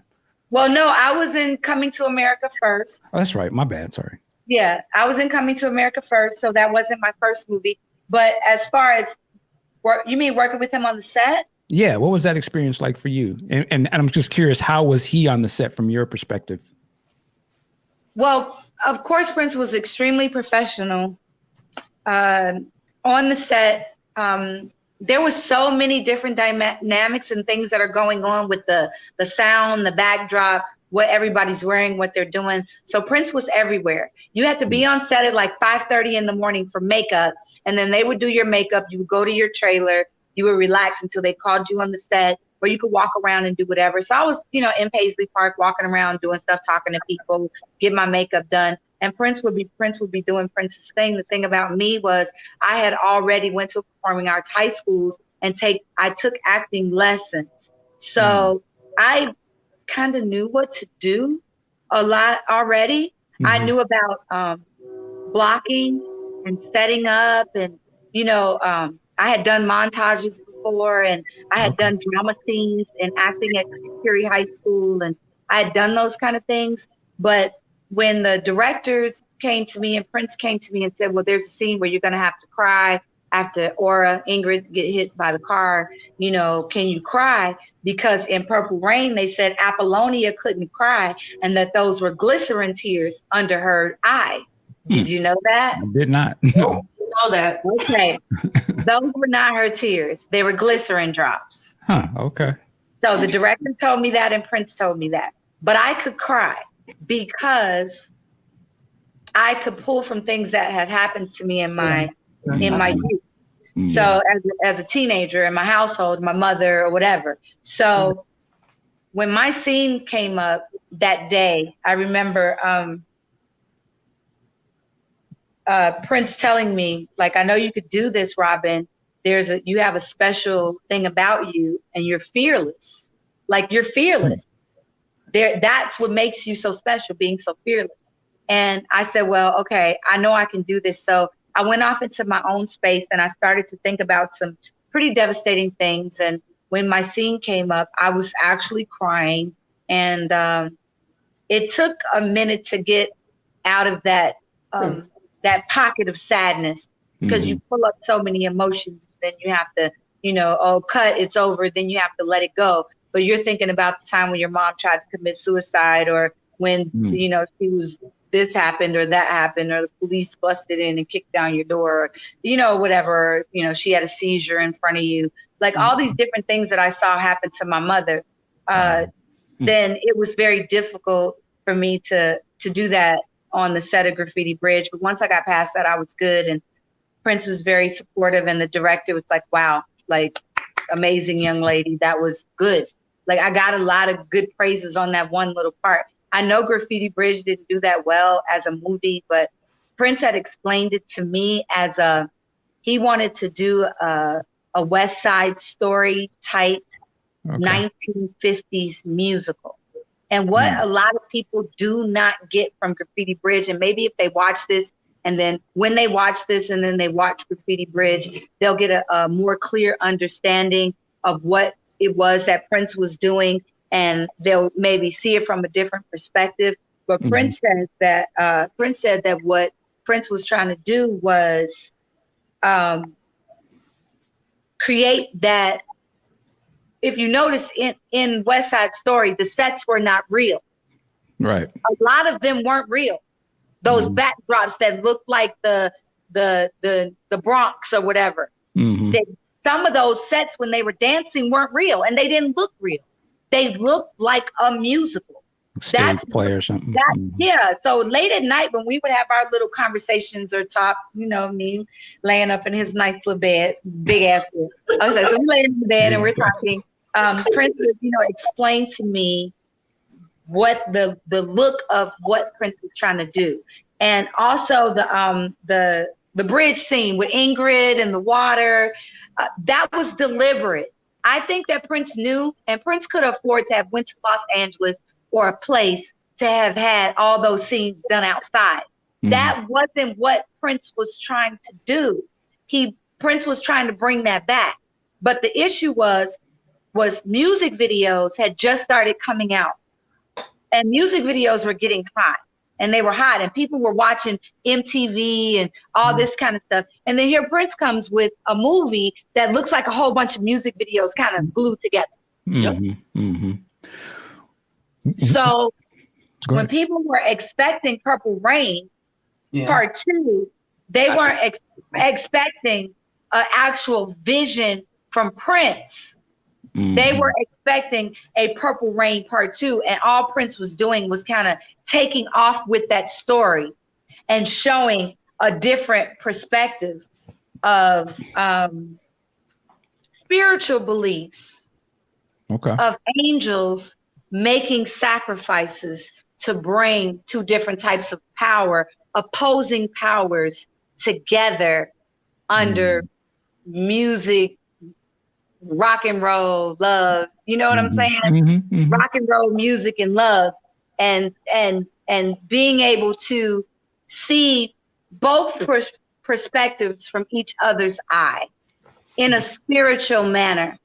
And that angel coming and literally making that sacrifice of her life and knowing that that was her destiny in order to bring these two forces together, because nothing else would be more powerful than life and death, to bring two opposing entities like that together. That's what Still Would Stand All Time meant. Okay. The way you just described it, I wish the execution, because the way you just described it, that sounds like, man, that's a deep movie. And it is. Maybe the execution or something, or the I don't know what happened, the editing or something. But I wish it was more conveyed that that's what it was. The editing, first of all, Prince tried to get, let me tell you where, to me, the Graffiti Bridge kind of cracked off. Okay. Number one, a lot of people did not like the sets. It wasn't real to them. Mm-hmm. And Purple Rain was shot. It was real. Everything was real. Like you were outside, you were at the real club. Everything was real. But in Graffiti Bridge, it was the set. So that kind of threw people off just a little bit. The second thing was the ambulance. The old-fashioned ambulance coming in and taking Ingrid away. And the way she got hit, and them not showing the way that they showed in Purple Rain, like with the police downstairs and the lights and the ambulance looking so realistic. But for some reason, Minneapolis wouldn't allow Prince to use one of their real ambulances. So he had to use one of those old-fashioned hearse type, old-fashioned ambulances to do it indoors. So Prince kind of tried to, at the last minute, piece some things together that fell apart at the last minute. Okay. So I think the whole Ingrid Chavez not having, or Aura not having a real ambulance crew, a real ambulance jump out, do her vitals and do all that stuff, and them just showing her hand, and all of a sudden she dies and everybody's, shaking hands again. That's where I think everybody kind of like towards the end was like, this is good. This is good. Okay, I get it. Oh, what the fuck just happened?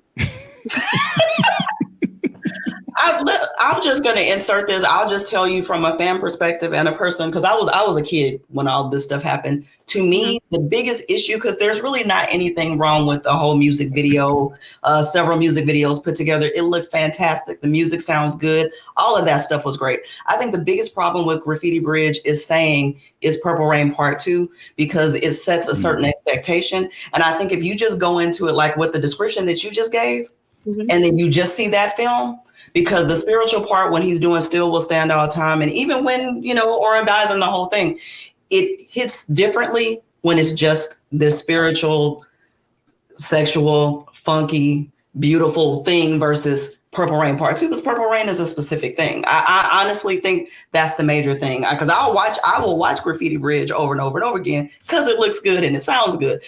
But it's I don't think of it as Purple Rain too, because when I think of it that way, I start thinking, okay.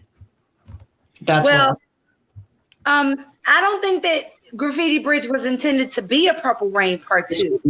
It was just intended to bring the same characters from Purple Rain into another dimension. That's a hard ask for the audience, though, not knowing. I thought that it was a Purple Rain Part 2, right? But see, the thing is, I was there. I was sitting next to Prince in the theater at the premiere. A lot of people don't know that. Oh, really? I was the girl next to him during the premiere. And Prince got up and left before the movie ended, like he always did for every movie. Even when we went to the movies in Minneapolis or LA or wherever we went to the movies, Prince we would get up and leave before the movie was over. So instead of like the clapping that he got from Purple Rain, people were a little more silent, kind of talky, like, well, kind of what happened, in the premiere. And you got to understand, at the premiere, you had the Purple Rain was so huge that everybody and their mama was at the Graffiti Bridge premiere. Right. From Lenny Kravitz on down to Wesley Snipes, they all were there. Keenan Wayans, they all were there. Everybody that was hot at that time was there. So here I am in this major motion picture that's supposed to be, quote unquote, the sequel to Purple Rain. But the thing is that I know the spiritual perspective from Prince's point of view. And a lot of stuff was cut out of the movie because the movie was 3 hours long. Because there was different musicals. It was 3 hours long. And because it was 3 hours long, a lot of stuff got lost in the editing room floor of the flow of where the movie was supposed to be going. We all know that it got kind of dark. Yeah. With the whole hanging thing and all that it went to a dark place. Because what Prince was trying to show the world was that how deeply awkward Prince felt on this planet, and how deeply misunderstood that Prince felt on this planet. Graffiti Bridge shows you that. Anybody who would think to put a gun to their head for any reason whatsoever to take their own life is hurt or misunderstood. And not only in Graffiti Bridge did Prince attempt to have his life taken. Remember, Ingrid was supposed to hang him or put the noose around his neck.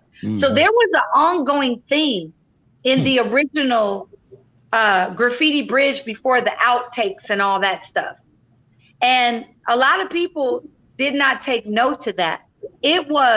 Prince was performing Elephants and Flowers, which if you listen to it, Elephants and Flowers is the background for number one. You know that, right? I caught that, yeah.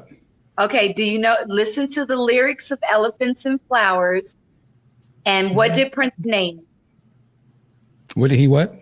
What Prince named me Power, right? Yeah. He gave me Elephants and Flowers as the background to my song.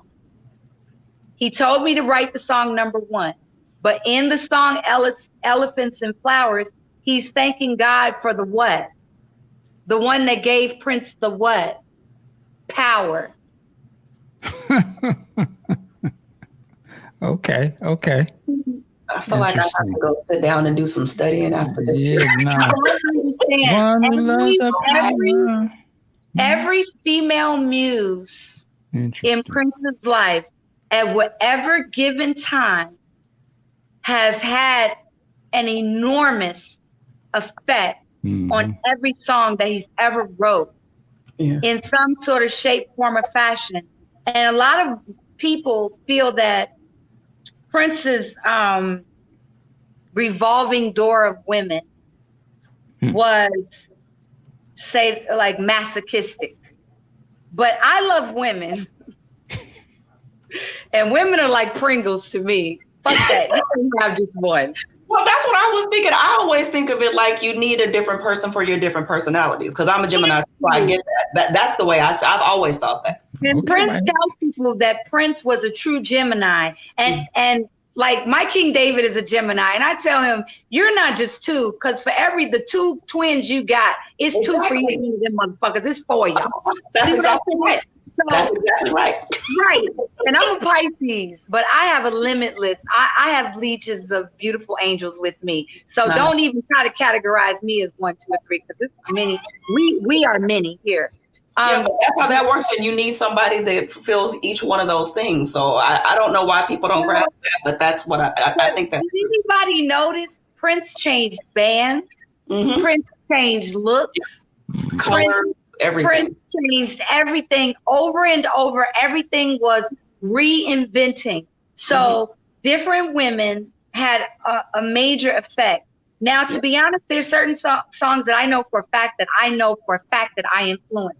But there are songs that I listened to while I was with Prince that didn't exist before I got there and that existed once I was there. And I started to realize later in life how much of an impact musically I really did have on Prince. And you have to understand, Prince and I talked about a lot of things. And we have a interesting story to our relationship, how it ended, what transpired, and I have chosen not to divulge everything yet until, either when I'm writing my own personal book right now. It's called The Blood of the Lamb. That's a personal book about my childhood and things that happened to me as a teenager and a child that needs to be written, because if I can help any child or any woman or anyone to never go through the things that I went through in my childhood, that's what my book is about. Everyone keeps asking me to write a book about Prince. I honestly would rather do a Purple Rain type movie that shows from a female perspective going through the whole concert and sleeping outside with the tickets and meeting him and being in the movie and moving to Minneapolis and our rendezvous with girls, and in the movie actually tell the truth about what happened in our relationship. And I want to tell the truth. Yeah, I don't know how I can do that because nobody deserves to play Prince. True. I feel you on that. Yeah. So I do know one person that I've worked with before that I'm going to just not say right now, just kind of keep this under wraps, but who's very, very good that I might be able to do this sort of thing with. But that's just an idea and a book. There are some other songs that I know for a fact are dedicated to me that have a lot to do with this story that I've read blogs about, and people have literally fucking twisted their hearts trying to figure out who was this particular song about. Right. So are you sharing the names of these songs, or we? I was gonna say, are you gonna throw any names out there? No. I'm ready to go. What we got? No. Will we be able to figure it out? Oh, yeah. I'll tell these songs. Insatiable. Okay. He wrote Insatiable about me. Number one, when he wrote Insatiable, he came to my apartment. This is one of the nights he was in the studio, and I just so happened to be in my little apartment. And he came at 3:00 in the morning. The limo would always be parked outside of my house. Like he would park outside, call me downstairs, told me to get in. I got in. And then we drove around and we listened to Insatiable on the stereo. That's what we did in his car and in the limo. And then he popped the tape out and he gave it to me and said, I want you to listen to this every night before you go to bed. So I knew Insatiable was about me. And then the music video, a lot of people were like, well, why weren't you the girl in the video if the movie was about, if the song was about you? Because the girl, Barbara, that had the video camera in the video was one of my beautiful girlfriends that I introduced to Prince. Interesting. And they got together and they made that video, but the song was about me and him and, So he met Barbara through me. Just as he met you through Diane? Diana. And then he met Carmen Electra through me. You. Okay. He met a lot of girls through me. Now you kind of alluded to this earlier in your conversation. It sounded like you and Prince had girlfriends together, or we did. Situation. I had a nice little, I call my beautiful harem of gorgeous. I believe every queen deserves a harem. Yeah, I don't know why people think that queens of Egypt were all straight. That's crazy. Interesting.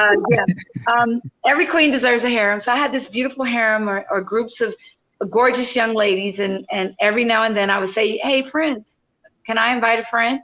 And sure. And they would be treated carte blanche, everything flown in, hotel, come out, have a rendezvous, spend time with us. And whether we were in Los Angeles and I, introduced him to females there, or whether we were in Minneapolis and I introduced him, or he introduced me to a friend or two or three. Okay. Or you hear about this in some of his songs, and I always wonder, is he just talking crazy, or is he lived those things? I really don't know. I don't know what he did with other girls. I know that I've never heard any other girls talk about him being with them and other girls. Mm-hmm. I haven't heard any Sheila. I've never heard any of them say it. So either they're afraid that they don't want people to know that they're bi, or it didn't happen, and I'm just the only girl that he just fucked around with. And the one that filled that slot, and there's nothing wrong with that. Everybody has everybody got. If that was my place, that was my place. But that was the place I deserved and wanted to be. Exactly. Yeah. Like I believe that every king and every prince should have as many women that they can afford to take care of, emotionally, physically, whatever, financially, whatever it is that you can do, you want it, and everybody's consenting adults and they agree, the more the merrier, let's have fun. Okay. I love women. I think women should be put on pedestals. Women should be adorned. Amen. Women should be walking around in diamonds and pearls, even though I don't give a fuck about a diamond. Crystals, whatever. But they should be adorned with those. They should have the cars that they want, because look, these are God's beautiful flowers, orchids, roses. Yes, indeed. God created woman. Yeah. And you mentioned Carmen Electra. I wanted to ask you about did you make an album with Prince? Was there an album that was created? Yes. Can you talk about what happened with that? I was doing an album project with Prince. I did quite a few songs, and Prince came to me and said, "I want you to put together a band." And I wanted live music. I've always wanted live music.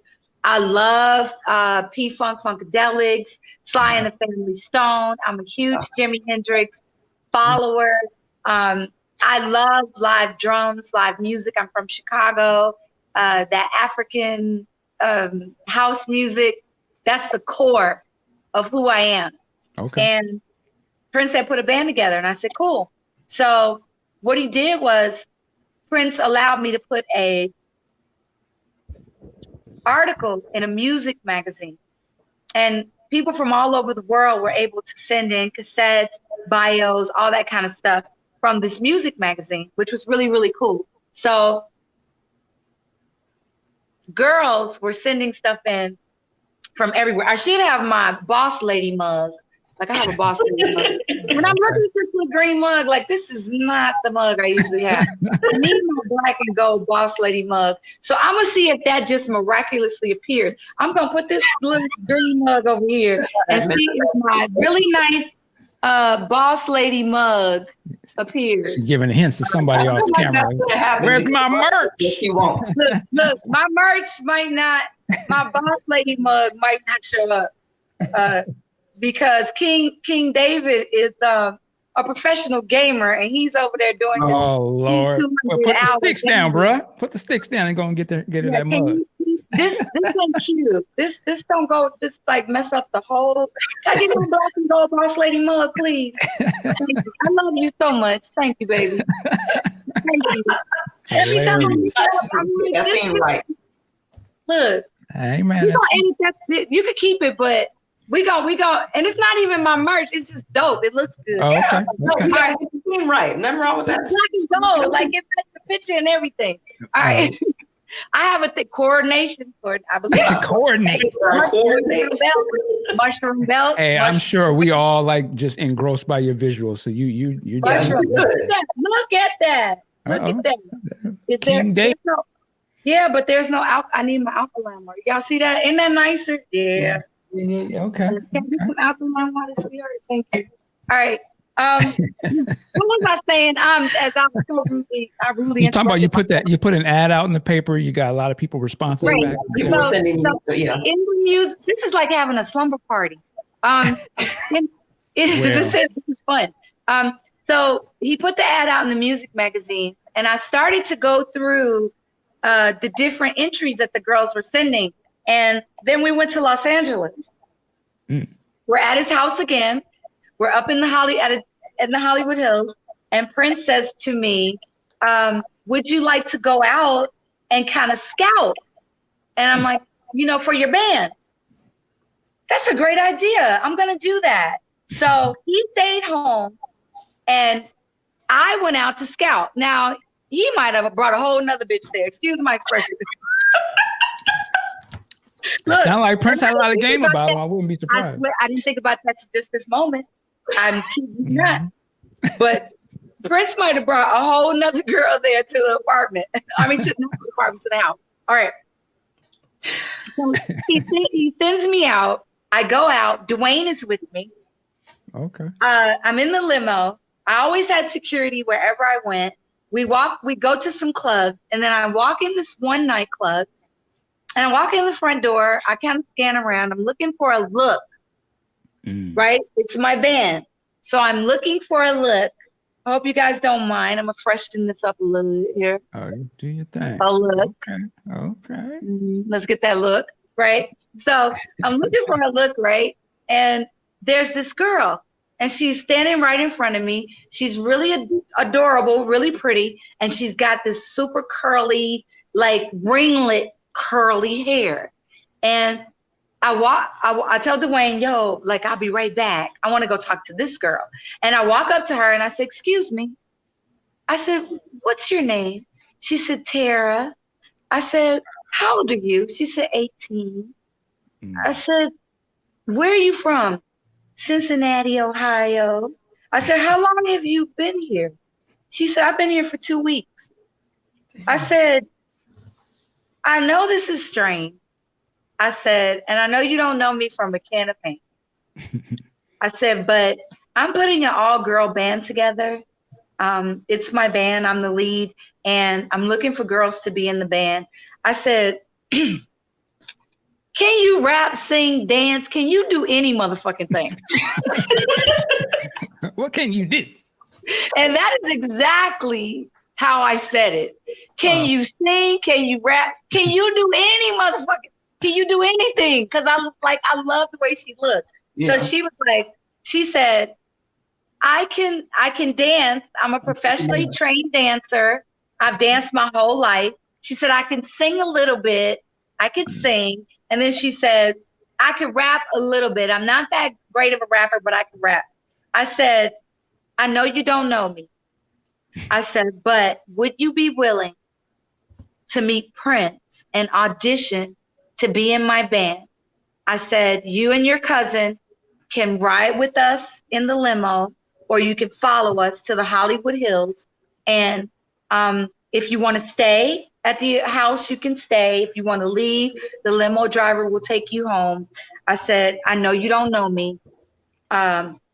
This is legitimate. I promise you on everything. I will not let anything happen to you. You can trust me. Now, mind you, I could have been anybody. Right. Mind you, she could have been on the front page of the newspaper the next day. True. But for some reason, Tara Patrick trusted me. Told her cousin, you could stay. Got in the limo, came up to the Hollywood Hills, and then auditioned. Prince got on the piano. He was like, so she could sing? I said, I don't know. He said, can she dance? I said, I don't know. We're going to see. So he said, okay, let's see what she could do. So she auditioned. She sang, she danced, she did her kicks, she did all her, like, you know, her pirouettes and all her professional shit. Same stuff I know and that I have always known, but I'm a house music dancer. So I'm coming in dancing like Cherokee, Indian, African to the beat of the drum girl. Right. And she is the professionally trained, dope, you know, doing her thing. And I'm loving every minute of it. So then he asked her, can she rap? And she raps. And he kind of giggles a little bit. And then he pulls me aside. He said, she can't sing. She can dance. He said, she can rap a little bit, but she does sound like a white girl. And I was like, well, you know, I don't exactly know what her nationality is, but I said, I like her. Do you like her? And then Prince said, no, I don't think you should put her in the band. And I was like, why? Like, she could dance. So she could be a background dancer and she could sing. I like background. And he was like, but she can't sing. And I was like, no, like, I like her. She's pretty. Keeping her. No. And Prince says, he said to me, you never want to put somebody in your band that could possibly outshine you. And I said, no, Prince, you're wrong. I want 9 girls that can outshine me. Wow. Okay. No, okay. I'm not insecure. Yeah. I need 9 of them, not just her. Let's go find more like that. And Prince was like, I don't think you should put her in your band. I was like, I think she's beautiful. I think she could sing. I think she has talent. And Prince said, I told Tara, I said, look, it's really late. If you want to stay, we have a guest room. You can go downstairs and this is the guest room, or you can have the limo take you home. She was like, no, I'd like to stay. And I said, okay, cool. I go back upstairs to the bedroom. I didn't have my own room. Every night I slept with Prince. So I'm in bed with Prince, or we're watching a movie. And Prince says, why don't you ask her if she wants to come and watch a movie with us? And I'm like, uh-oh. Right. That's an early Netflix and chill before that happens. Here we go. My man Prince. Now, I'm thinking to myself, she's 18 years old. She's from Cincinnati. I just promised her that I would make sure nothing happened to her, that she would get back safely, and that she was auditioning to be in a group. I was not, under any circumstances, going to take advantage of Tara Patrick as an 18-year-old girl and bring her into Prince's bedroom. I just was not going to do that. So I wrote her a note and I slipped it under the door. And it was like one of those grammar school notes that said, we're watching movies. If you want to come upstairs and hang out with us, check yes, you know, check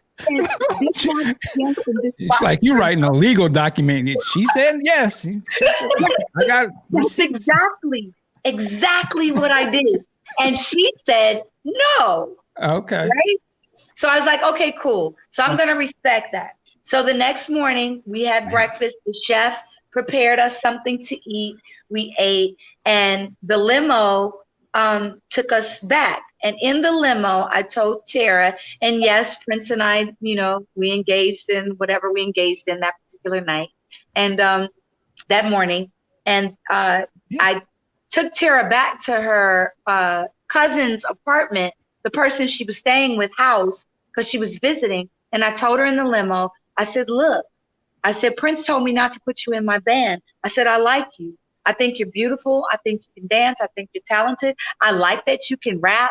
I said, I would like for you to be in it, but he told me to tell you no.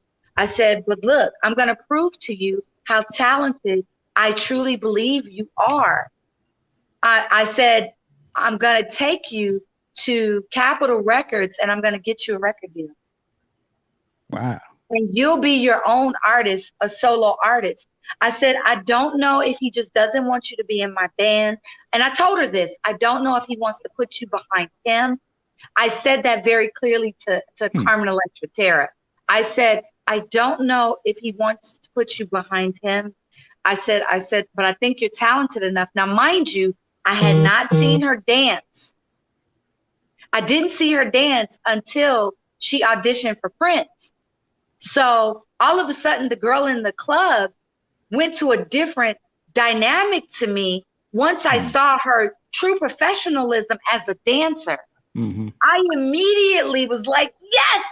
And then I said, when he said no, I saw her giving Paula Abdul a run for her money. I was like, you're good enough to be a solo artist. Mm-hmm. And if he's not going to put you in my band, I'm going to help you get a record deal. And I took Tara to Capitol Records. And I had the vice president push his desk out the way. And she auditioned for Capitol Records and got a record deal. They put her in a hotel, gave her a rent-a-car, sent her to the publishing house. They called us into a meeting with an attorney. Tara Patrick and her mother, who was still alive at the time, was on a conference call. And we were all sitting in a conference room. And her mother said, who's Robin? And I said, I am, ma'am. And she said, why are you doing this for my daughter?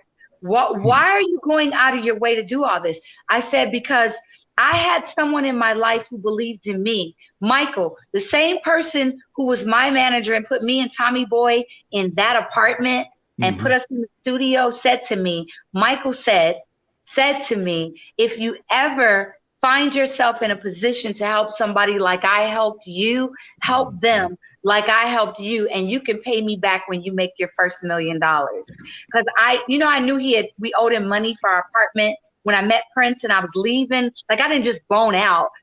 Michael was like, I was like, yo, we owe you for studio time. We owe you for the apartment. He was like, Robin, just when you find yourself in a position to help somebody, help them like I helped you. And you could pay me back when you make your first $1 million. And I moved to Minneapolis and the rest is history. But I told Tara's mother, that's why I'm helping your daughter. She was like, thank you.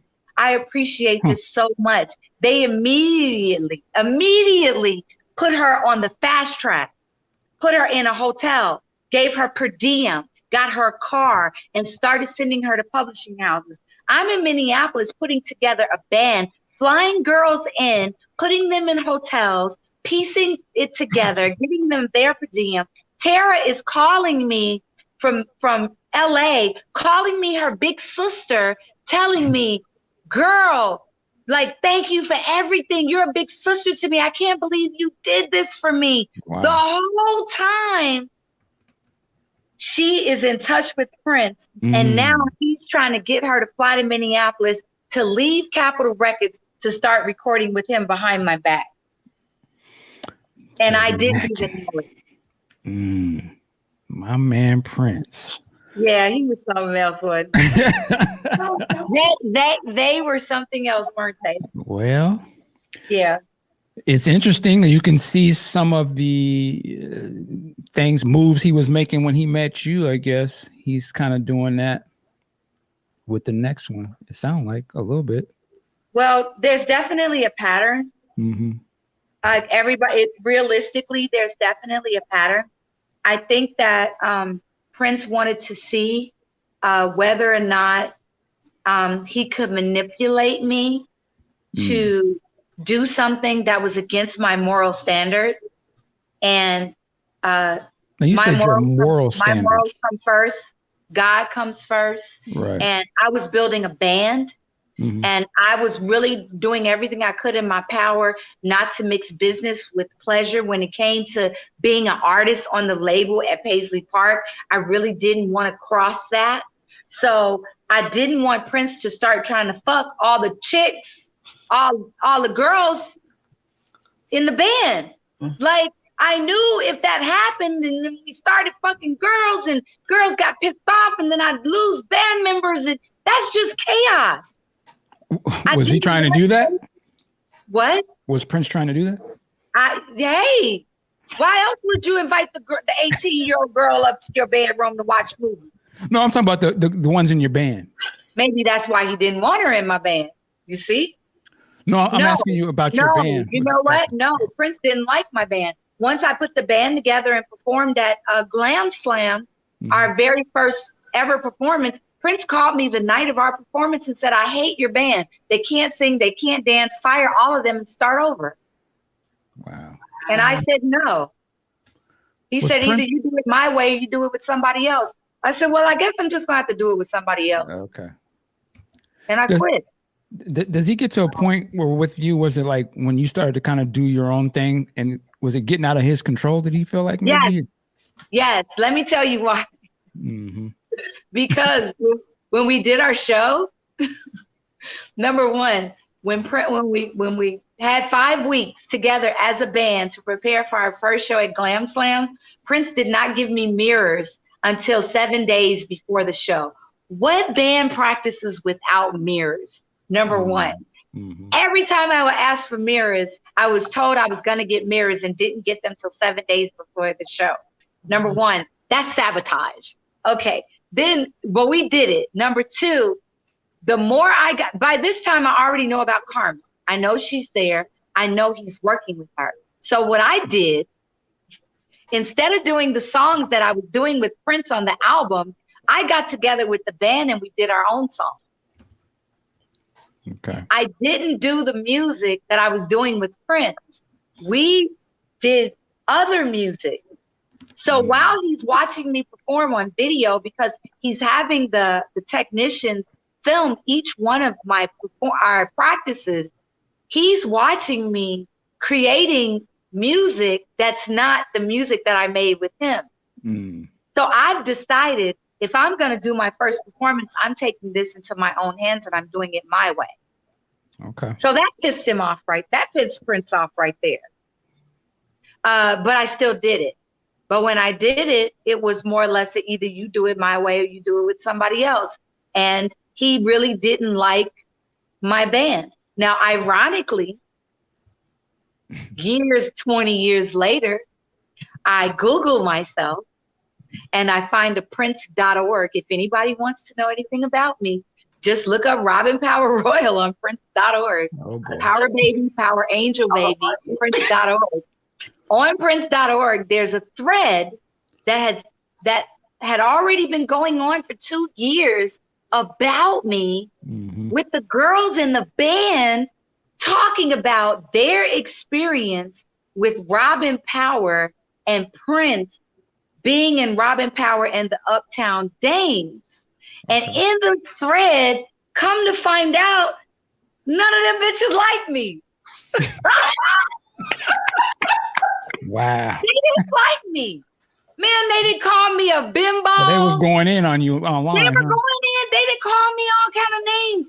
So here I read the thread and I'm like, in hindsight, maybe Prince saw something that I didn't see. Maybe he didn't see chemistry.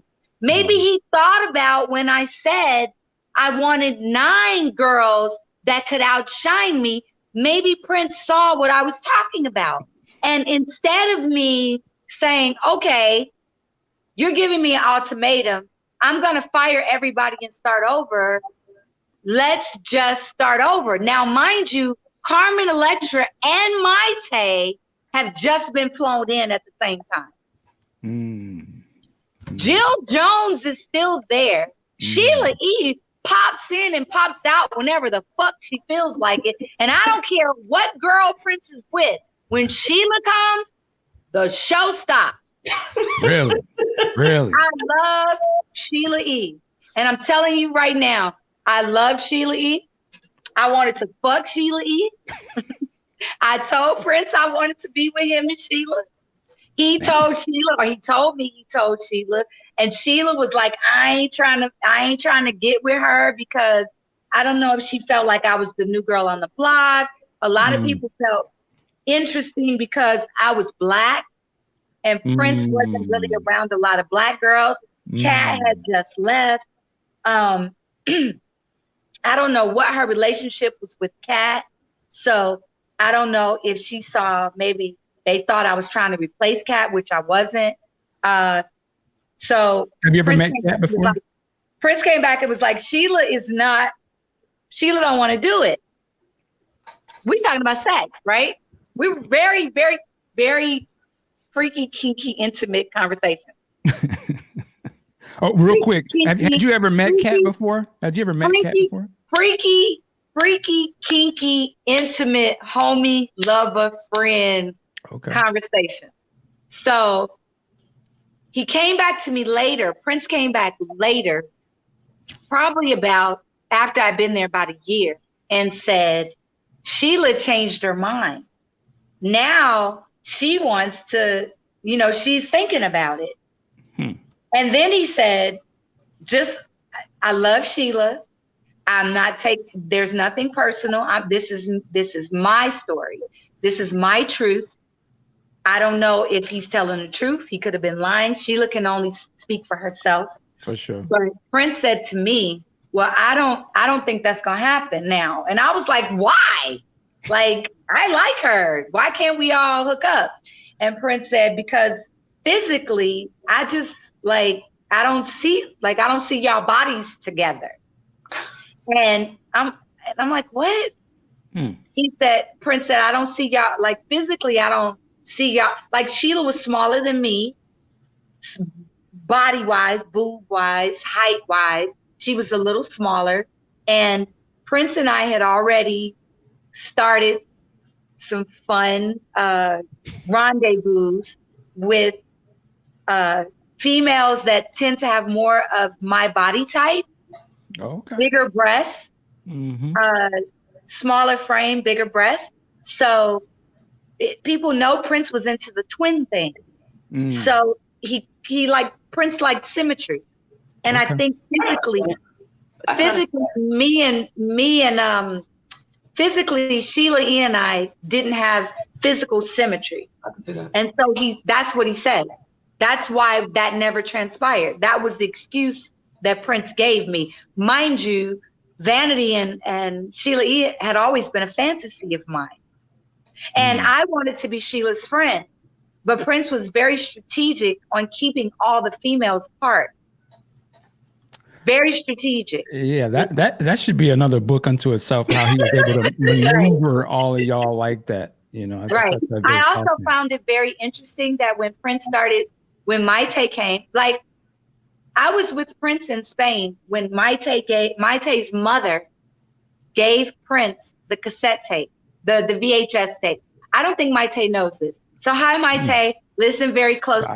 This is why, a lot of the reasons why you came to Paisley Park, Maite. Now, so Prince comes into the green room with this VHS tape.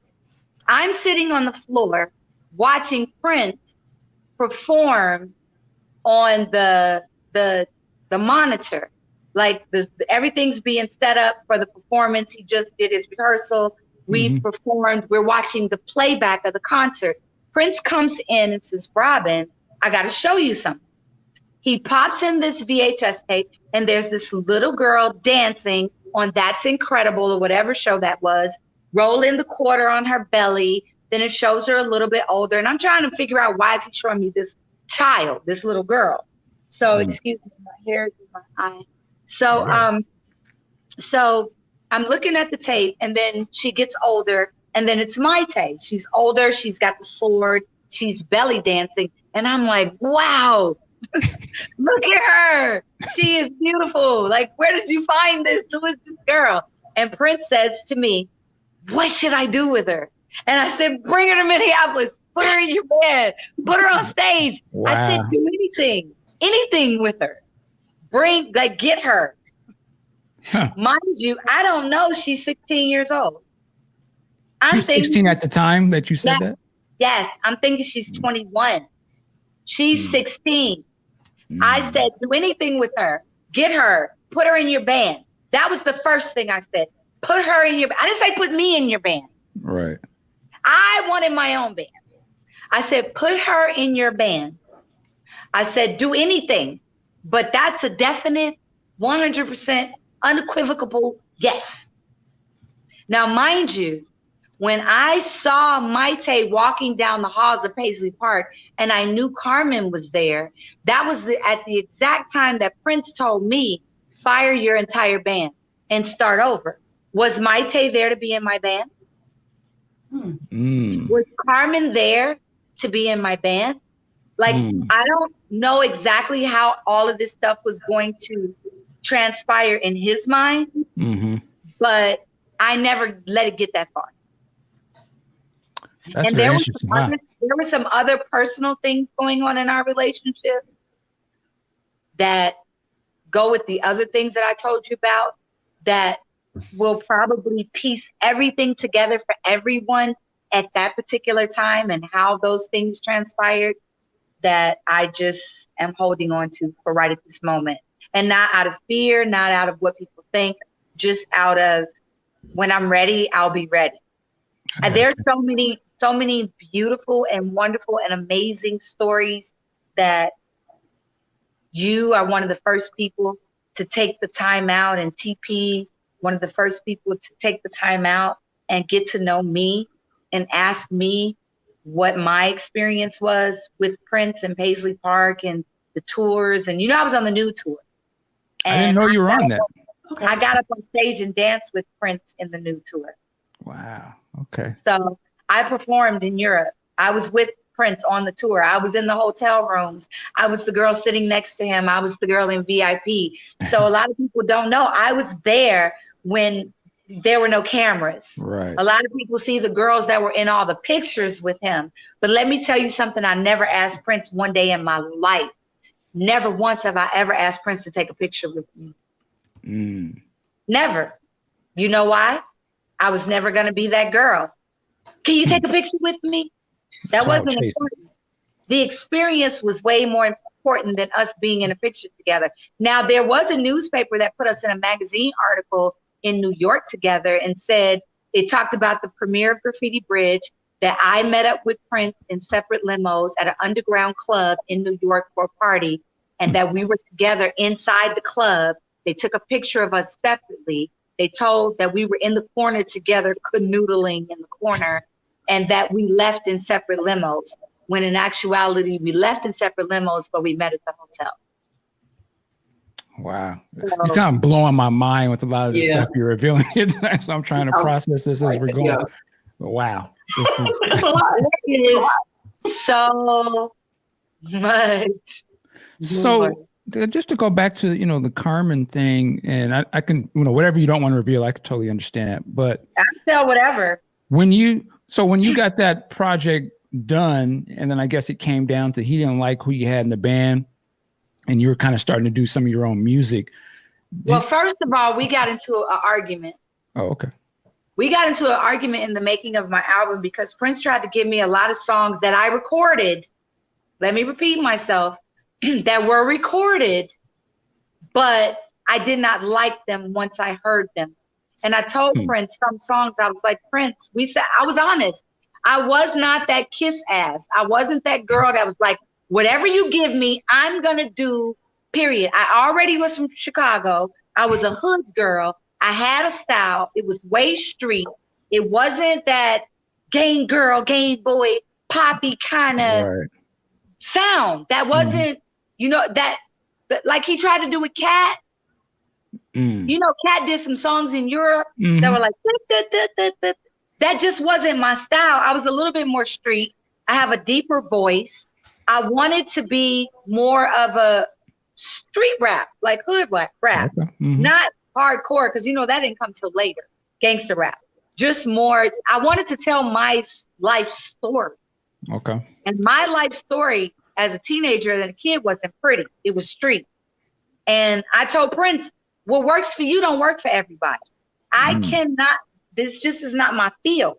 And so the whole Carmen thing, Prince gave my songs to Carmen. Okay. I was wondering about that. And had her do, not Carmen on top, some of the other songs. Not unless it was Robin on top and he switched it when she got there. I don't know. Could have been. I was up there a lot. Shit. Yeah, I don't know. I spent a lot of time on top. But I don't know. It may be her song. But Prince was the type of person that would take your name off and put somebody else. You never know. Martha on top or Grace on top. I don't know. But Prince gave Tara my song. And what did Tara do? Tara did those songs because Tara didn't have a style. She wasn't a rapper. And then Prince pulled me aside and said, Tara's project listen to this. Tara's project has nothing to do with yours. She will never be accepted by the Black community as a female rapper. So Prince knew releasing her as a rapper, Prince was trying to appeal to white or Caucasian audiences with Tara. Prince already knew that Black people were not going for that shit. No offense to Tara, but that music was not going to cross over to urban radio. Right. Prince knew that. But Prince didn't want me to leave. Prince just wanted me to do it Prince's way. Now, this was the thing. Prince said, Robin, put a band together, and I did not help me. I asked for help. I went to Prince and I said, can my band watch your band? Yes. Will you send some of your band members over to help us put our show together? No. I went to different people in the band, like, can y'all help me? They were like, Prince told us not to help you with nothing. So my girls were from DC. My band director, Lisa, was from DC. They came from DC. The girls, 3 of them that were in the band with that go-go mix and mixed with my sound and the go-go, she had already directed band. And Lisa Figueroa, she was the one that they started that thread on the Prince.org, whatever they called me, whatever names, found out that they really didn't dig me later. I'm sorry, did you just say Elise? Lisa. Oh, Lisa, I'm sorry. Oh, Lisa Figueroa. It was a Lisa and a Lisa in the band. Is she the one that goes on to be in Prince's band later? Is that who? No, okay. No, not Figueroa. Am I getting her mixed up with the girl that was in Prince's band, Lisa? No, I think it's Figueroa. I'll check it out. I'm not sure of the last name. It's been a while. I can't remember. And I really, honestly, the way they treated me. Yeah, fair enough. I hear you. Let me tell you something about me. And this is the truth. And I've said this before and I'll say it a million times. I only remember people's names that have had a profound impact in my life or did me so dirty. I can't help but not to forget their name. So if you were somewhere in the middle, I might not remember your name and I don't give a damn. So, she was one of the girls in the band and she helped put the band together and Prince did not like it. He did not like the sound, didn't like the fact that I wasn't doing the songs that we were in the studio producing. Maite was there. I didn't know what the vision was for Maite and why Maite was there, but I did tell him to bring Maite and put her in the band. Did not know she was 16 till somebody told Jill Jones that she was 16. Then it got back to me that she was 16. So I'm there. There's an 18-year-old Carmen Electra. There's a 16-year-old Maite, and I'm 22. And I'm like, wait a minute. 23. I'm like, wait a minute. No, like I can't have no underage girls in my band. I drink. Like, we go to clubs. It just, I wanted all the girls to be legal. I wanted them to be 21, even 20, but I didn't see underage, like underage. I know Carmen was 18 at the time, but 16 was too young. That just was too young. 18 was still considered like legal. There are places in cities where 18-year-olds can drink, like New Orleans at the time. But 16 was too young. I was frustrated with the control factor of Prince having the ability to say to me, you have flown these girls in from different parts of the state. They all been here for only 5 weeks, did not help me, did not give me mirrors. I did a whole set at Glam Slam. It was my first ever performance. I think we did exceptional under the circumstances. And to get a phone call that says, fire everybody and do it my way. I was like, what? All this hard work, you didn't even give us a chance. Let us blend. Let's see what we could do. But like I said, none of those girls liked me. Who knows what rumors got back to Prince? Who knows what these girls said about me? I don't know any of that. How was your relationship with Prince at this time? Because you said earlier you were with him a lot and you were sleeping together. Had you guys started separate? Together. Oh, okay. It was really weird. It was like business was business, but when Prince would call me to go to the club or to go to his house, or we didn't discuss it. It was very strange because I knew he was carrying on with Carmen, and what happened with Carmen was I'm practicing with my band. I'm getting phone calls from Tara. Tara's telling me, thank you, big sister. Thank you for everything. I love you. I appreciate you. Capitol Records is taking such good care of me. I'm going to the publishing houses. Everything is great. I love you. I love you. I love you. You're the best thing. Like, thank you. Thank you. Thank you. So I'm like, this is wonderful. I helped her.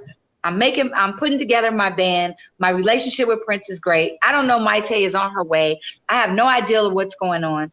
All of a sudden, I get a phone call from Joy, who is the head of A&R at Capitol Records. I specifically took Tara to Joy, a female, because I knew in Los Angeles that there was a very dark side to the entertainment industry and that girls were getting chewed up and spit out in the entertainment industry like this. So I made sure she was in the hands of a female at the record label. Joy called me and said, I just got a phone call. You better tell Tara to get her ass back to LA. I was like, what? She said, Tara is there recording with Prince. I said, that's impossible. I said, I just talked to Tara like day before yesterday. Tara is in, like, what are you talking about? She was like, Robin, Tara is there with Prince. She is under contract with us. If you don't tell Prince to get her ass, tell Tara to get her ass back to LA right now, we are going to sue the fuck out of him. And I was like, what? Tara is not here. They were like, Robin, Tara is there. I said, there is no way Tara Patrick is in Minneapolis. They were like, I'm telling you, she's there. I go into my rehearsal because we were already rehearsing. I didn't got called out of rehearsal for this phone call. I go back into rehearsal. I tell my band, hold up. I said, wait. I said, I've just been told, blah, blah, that there's a friend of mine here. I said, you know what? I said, no, there's no way. I said, I just spoke to her. I said, forget this. I'm going to go ask Prince, can you guys watch the New Power Generation rehearse? So we can watch them rehearse and just kind of get a feel for how, we want to do this show. So I walk out of the rehearsal studio and I go into Studio A, and Prince is sitting in Studio A. Listen very closely. Prince is sitting in Studio A. I walk in and Tara is sitting, Prince is right by the door, and Tara is sitting right next to Prince. Tara is wearing Prince's clothes from head to toe. She no longer has the cute little ringlets in her hair. Her hair is blow dried out straight. She's got on full makeup. Unlike the girl that I had auditioned, she's got on the high heels, the whole 9 yards. And I look,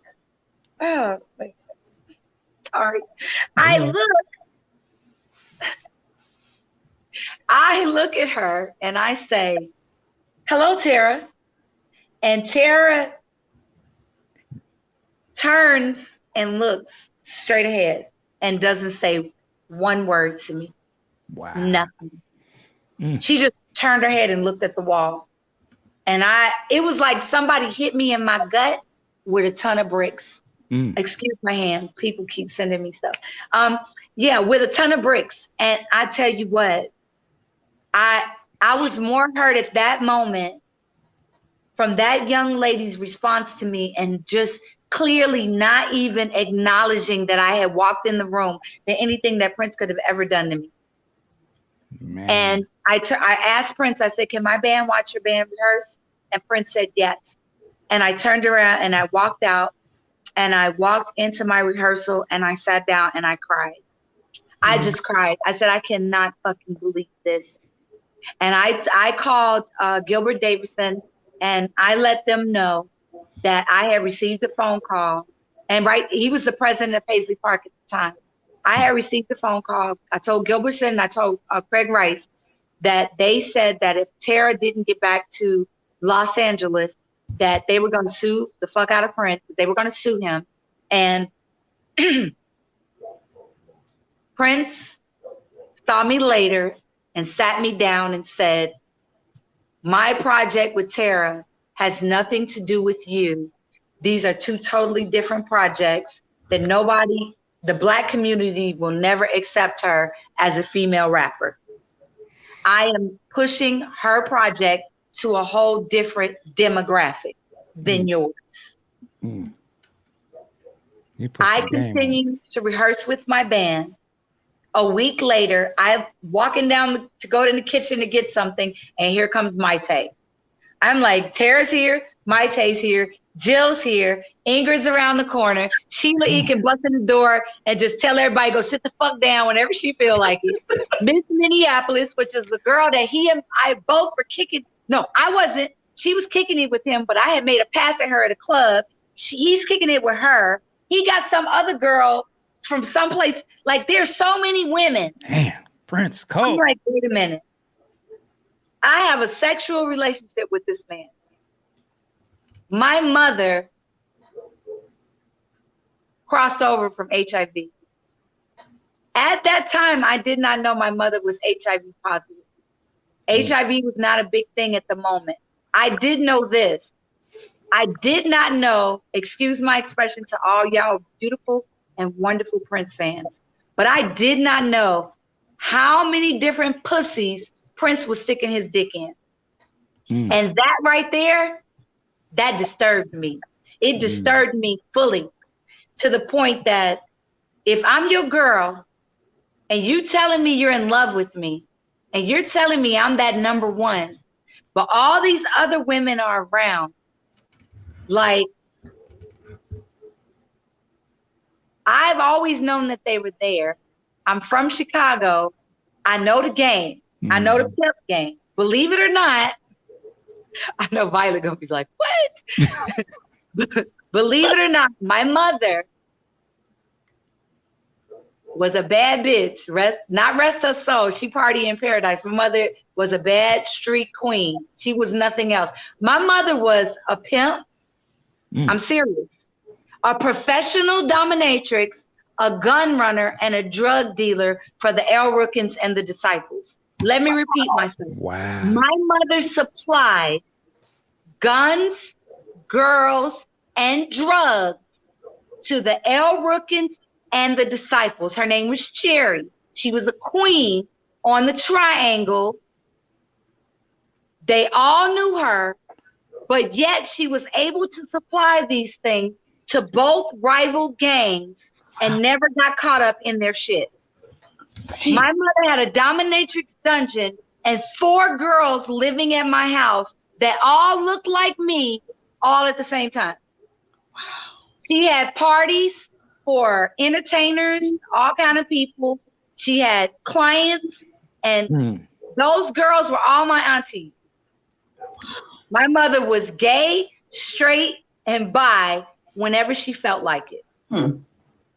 But I grew up with a mother who had a dominatrix, Afrocentric, dominatrix dungeon with black walls, black carpet, animal skins on the bed. She had a hatchet. She had machetes on the wall, and next to her bed was a mirrored glass that sat next to her bed that had a gun. Repeat myself, a mirrored glass with a gun, marijuana and cocaine and money that sat by her bed that she told me and both my brothers, don't fucking touch it. And it never left. It sat there. And my brother did touch the gun and shot it at me one day and he almost killed me. He knocked the picture off the wall. Sure did. Jesus. Yeah, that was not good. Wow. I used to think my oldest brother had it out for a while. Yeah. Wow. Yeah. Man. But yeah, so I've been through some stuff in that kind of household. Right. And Prince had that mentality. He had that hood street pimpish kind of control over women mentality. And Prince said in an interview that He went to a James Brown concert, and he liked the fact that James Brown had so much control over the females that danced for him in the background, that he could tell them what to do, what to wear, and that he had so much power over them. You'll see him. He's sitting on it. He's doing an interview, and I think I don't know if it was with Dick Clark, but he's sitting on the stairs. It's the one with the when he's doing Under the Cherry Moon, and they were doing was that interview. Yeah. So when you hear a man say, "I learned pimp game from another pimp game, and I took his game and made it my own." Like, I was used to honestly seeing that in my household. I was used to seeing my mother run bitches like a dude. My mother was a dyke. My mother was jet black skin, half Cherokee, half Nubian, with jet black, dark African skin with a 6-point Star David tattooed right here, huge in the center of her chest. And she took her long Indian hair that was waist length and cut it off like an afro, like a boy, and dyed her temples gray, dressed like a dude, wore dude shoes like a dyke, straight like a dyke, but was so sexy and so feminine that no matter how she tried to be like a dyke, she still was too beautiful and too feminine to pull it off. Like, it just didn't. It was a very, very princess dynamic of that androgynous. That was my mother. Man, okay. Let me ask you, just to take a break for a second, because there's a lot of heavy stuff you're doing. As a child, seeing this and then going through and you seeing Prince do this, did you start to do these things as well? As where you mentioned I had my first experience with a girl when I was 9 years old, and it was with one of my mother's bisexual girlfriends, her daughter. We started messing around, and so I started at 9. Then some other things happened, unfortunate things happened to me that should not happen to any child. Gotcha. And then I got older. So at about 14, 15, I started kissing girls. By 17, I was having full-on threesomes. I was blowing my boyfriend's minds. Blowing their minds, bringing my girls over like, yeah, let's just turn this motherfucker out. Were you doing this? And I'm not trying to be disrespectful or anything. I'm just, we talking, we adults. There was a book about Dr. Dre, came out years ago. You may know what I'm talking about. No, I never read that book. You know, but you know what the book I'm kind of mentioning? I think it was. No. Oh, okay. It's Rolling with Dre. I think it was one of his boys. They mention you in that book in a few places. Whoa, stop. Yeah. Hold up. Wait a minute. Wait a second. What? Yes. See, let me. Okay, the book is called. I got it. This came out.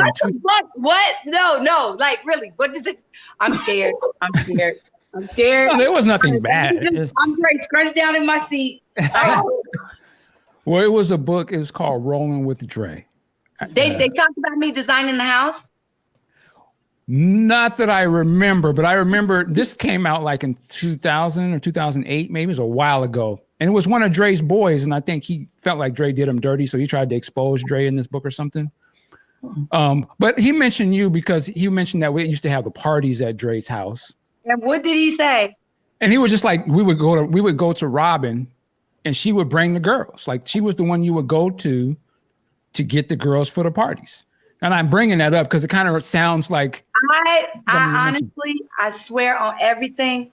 Let me lower my voice because I feel like I've been screaming the whole time. Wait, give me a second here, because wait. And let me grab something to drink myself because we doing our thing. Hold on. Baby. Can I have some coffee, please? Give me some coffee, please. I just tea, coffee, anything. Just this water is not, please. Okay, look. He helps me with every time I get prepared for anything photo shoot, interviews. David is like, he's my assistant, helps me with everything. All I gotta do is ask. All right. Okay. Are you back yet? I'm back. We're good. Go ahead. Okay. Yeah. All right. I just want something. Look, excuse my expression. I just want something creamy down my throat. All right. So So Pause, unpause. Go ahead. pause, unpause. You might want to keep that, but I would like to keep it down my throat. All right. So listen. So yes, I if they needed dancers, if they needed when Dre was on house arrest, I was the interior designer. Okay, let me tell you how I met Dre. I had already did Graffiti Bridge. I had already done Coming to America, House Party. I had done several music videos. I had been, in all Bust a Move. I danced on the Arsenio Hall show twice. Once with the Young MC when he did Bust a Move. I danced with Tone Loc when he did Funky Cole Medina. So I was on the Arsenio Hall show on stage. I had done a lot of different things, but I was considered a Prince girl. So we're going to say that a lot of people had saw Graffiti Bridge. My roommate was dating Dre, and I had a condo in Los Angeles, and her name was Hope. And Hope said, Dre is coming over to visit, and it was our apartment together, and I had rented a room out to her. And Dre came over, and NWA had just gotten hot. They were just getting started. They didn't have he wasn't Beats by Dre by no means, but they were just getting started. Easy was still alive. Everything was great. Dre comes into the apartment, and I guess as soon as he hit the door, Hope comes into my back bedroom, and she says, Dre would like to meet you. He wants to know who designed the apartment, and I told him you. Now, I'm an interior designer. I've always been a designer. I had did the whole condo from top to bottom. Not only did I did it, but I did all the work myself. Like, I painted the walls and everything. I designed everything. I walked into the living room, and Dre said, who did this? You did this? And I said, yeah. And I looked around, and Dre said, I just bought a house. He said, I just closed on it. He said, there's not a spoon, a fork, a knife. He said, it's not even a motherfucking roll of toilet paper in that bitch. He said, here are the keys. And this man reached in his pocket, took my hand, opened my hand, dropped his keys in my hand, and said, will you design my house? Wow. And I was like, what? Now, mind you, I didn't know how big it was, never seen it. I still really hadn't even gathered all my thoughts to what exactly, how many videos Dre had, what had he done. Like it was all new to me. And I was like, what? And he said, here's my accountant's number. Call them on Monday and tell them how much you want to get paid. And I said, okay. What? He said, call them and tell them how much you want to get paid. I made $40,000 that summer within 3 months. Woo! Nice. Come on. And I went to Dre's Calabasas home, 6,000 square foot home, and there was nothing in it. And I designed the whole house from top to bottom. Had all his couches custom made. All his furniture was custom made. The carpet was custom done. I had a huge fish tank built into the wall. His couches had 4-foot backs like a king. Now his mother, from what I was told, his mother lives in that house now. Oh, wow. Okay. And she took all the stuff that I put in it and ended up putting it in storage. So I don't know what happened to the furniture, but I do know that he got on house arrest for beating up D. He ended up on house arrest. So while I had just finished designing the house, he got put on house arrest. That was the house that he was on house arrest on. I was the chef. I cooked all the Cajun food for all the parties. MTV came. When they needed girls for the parties, I got the girls for the parties, the dancers, and I cooked all the food. And then I started to notice, and it's really interesting because Dre kind of never knew, honestly, why I walked away from his world, the world that Dre was in. The dog pound started spending a lot of time at Dre's house. And when I say they were so disrespectful I literally saw motherfuckers take a plate of food and drop a whole steak with Worcestershire sauce and A1 sauce on a cream motherfucking carpet. that I had just put in. Man, I was so mad. I found myself going behind grown men, removing cups from a marble pool table that I done just got custom designed for him. So not only am I cooking for the parties, and I'm the hostess with the mostest, but I'm supplying the entertainment, and I find myself as like cleaning up behind everybody else, trying to keep the place looking showroom beautiful because it was my baby. Like I had just did all that work. So, and then I was dating Donald Royal, who played in the NBA. Okay. He played for the Minnesota Timberwolves, the Spurs, the Hornets, and the Orlando Magic. He played for a lot of different teams, but I met him in Minnesota. He played for the Timberwolves, and he came to Los Angeles while I was Dre's hostess, and Donald was at those parties, a lot of those parties.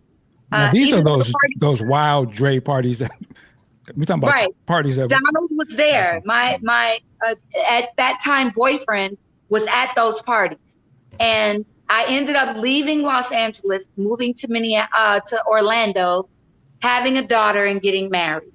Okay. So when I left Los Angeles that summer, I left Prince, moved to LA. My boyfriend moved to LA with me for the summer. I designed Dr. Dre's house. I was the hostess. I left LA, moved to Orlando, got pregnant on purpose, deliberately got pregnant before I got married because we had already discussed marriage. We had discussed that we were going to get married, and I wanted to have a certain amount of children by a certain amount of time. So we deliberately screwed all summer to get me pregnant. And then I moved to Orlando, found out once I moved there that I was pregnant, and then ended up getting married. And then I ended up becoming an NBA wife, opened 2 tanning salons and 2 fitness centers, and moved to Orlando. Wow. Okay.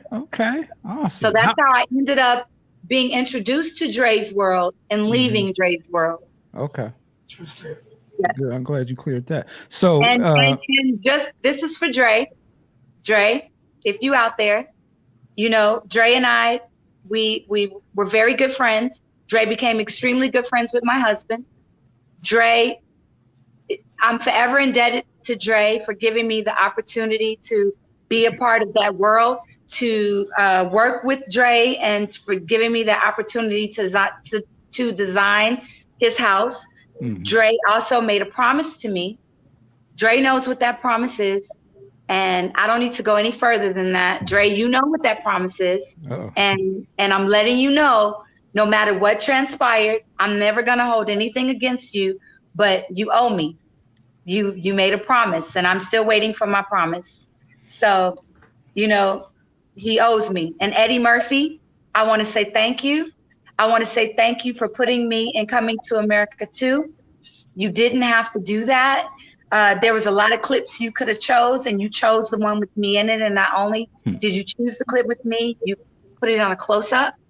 So Eddie is a very good friend of mine. We have a good, close personal relationship. And Eddie kind of owed me, and he paid me back with that. So I want to say, Eddie, I appreciate that, and I love you, and I always love you.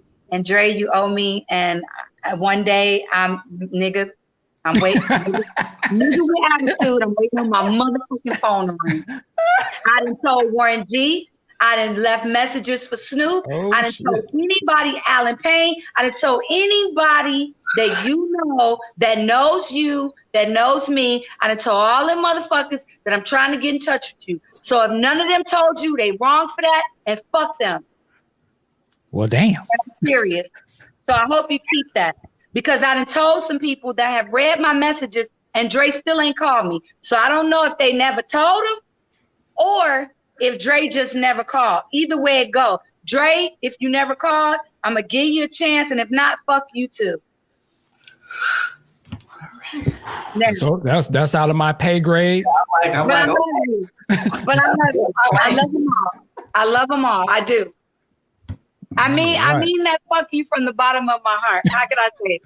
I don't know how to say it any other way. It says, so When fuck you with somebody love. makes you a promise and they don't keep their end of the bargain, you could either wait forever and hold it against them, or you can forgive them for whatever it was they were going through their life and give that person another chance. And if that person ever hears your message and never steps up to the plate, then fuck them. Move on. You know? I understand the concept. I understand that. They'll never be the all in to my all in. And that's some ghetto hood shit. And I mean it. But they know me. They all know me. They know that no matter what, whether it's Dre or Snoop or Eddie or Prince, they all know that no matter with me, I'm gonna keep it real.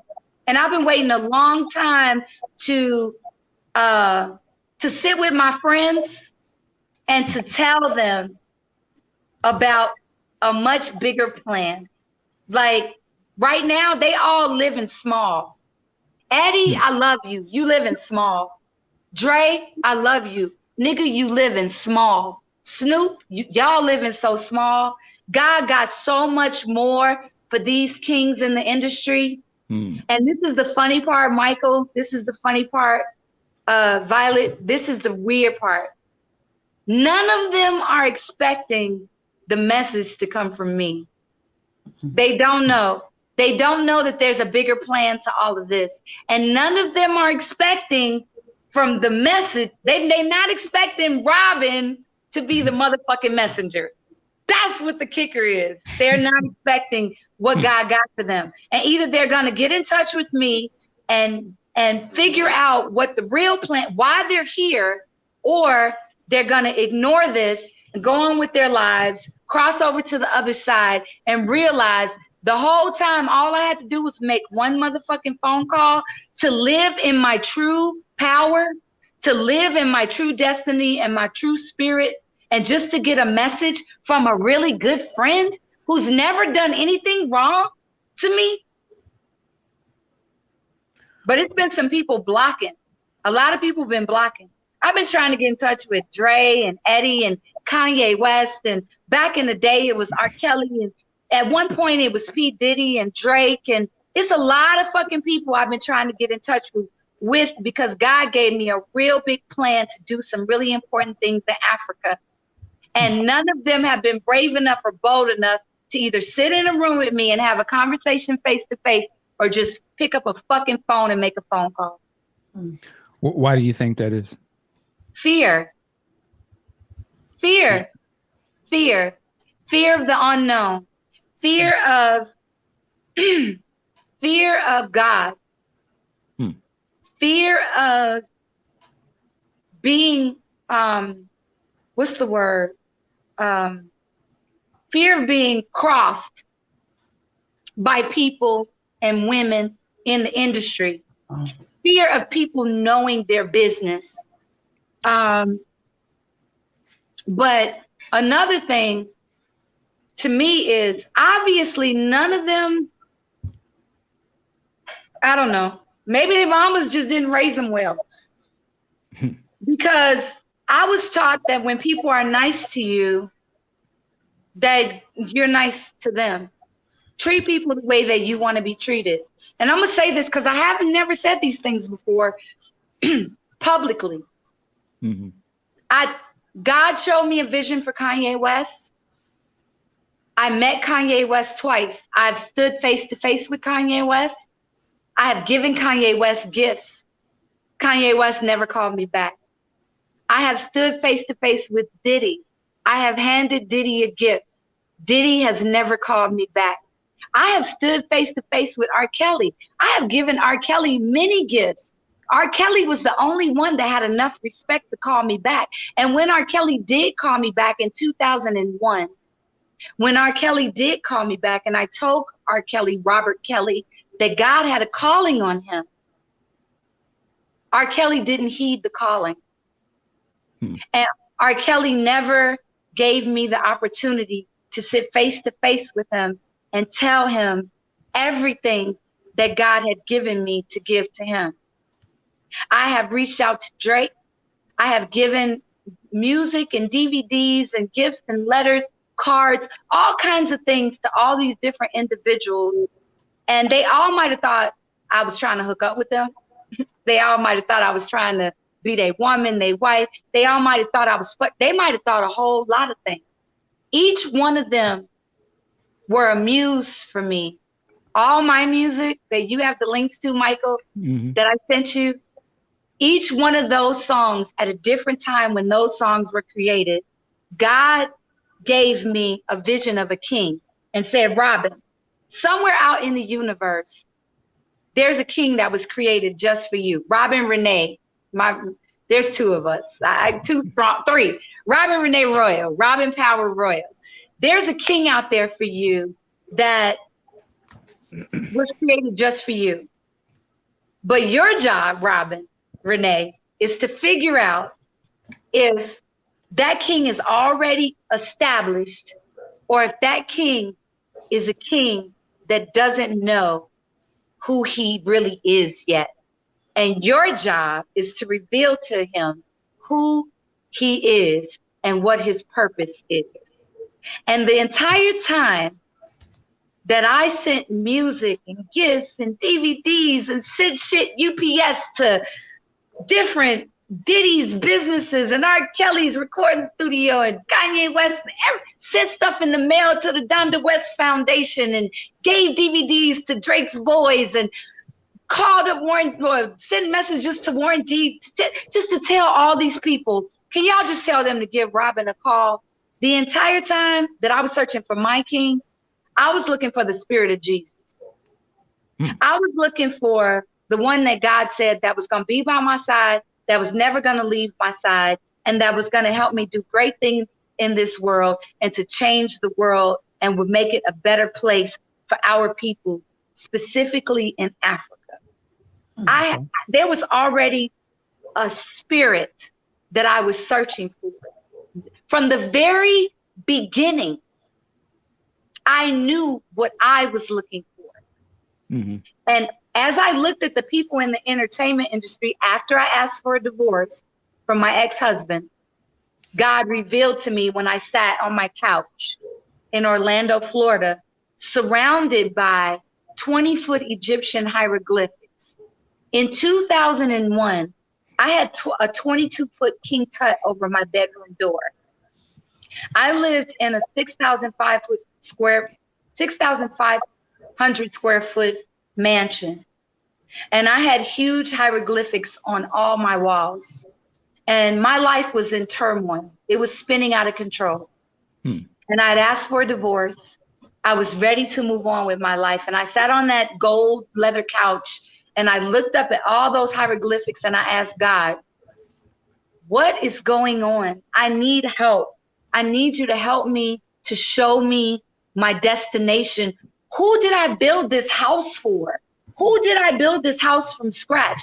Who was this kingdom supposed to be built for? And all of a sudden, all those hieroglyphics and all those symbols started to move around. I always say the movie, what's the movie? A Brilliant Mind? The one where, was it Robin Williams, where all the numbers, he looked at a board and all the numbers all of a sudden just went in order. What movie was that? I don't know if I've seen it. Doesn't sound familiar. I don't think I've seen A Brilliant Mind, but I've heard of it. I think it's called A Brilliant Mind. And there's a scene in A Brilliant Mind where the star of the scene, there's a formula that he's trying to figure out, and nobody can get the formula, but he looks at the formula, and for some reason, God chooses to move the numbers on the blackboard, where now all of a sudden, all he has to do is erase it and rewrite it, and the numbers, he knows exactly what the formula is now. Okay. That's what happened to me. And all the hieroglyphics in my home went into place. And God sent me on a journey and said, you're going to find your king. And once you find your king, then you're going to go to the next step. And immediately I started to turn my focus towards music.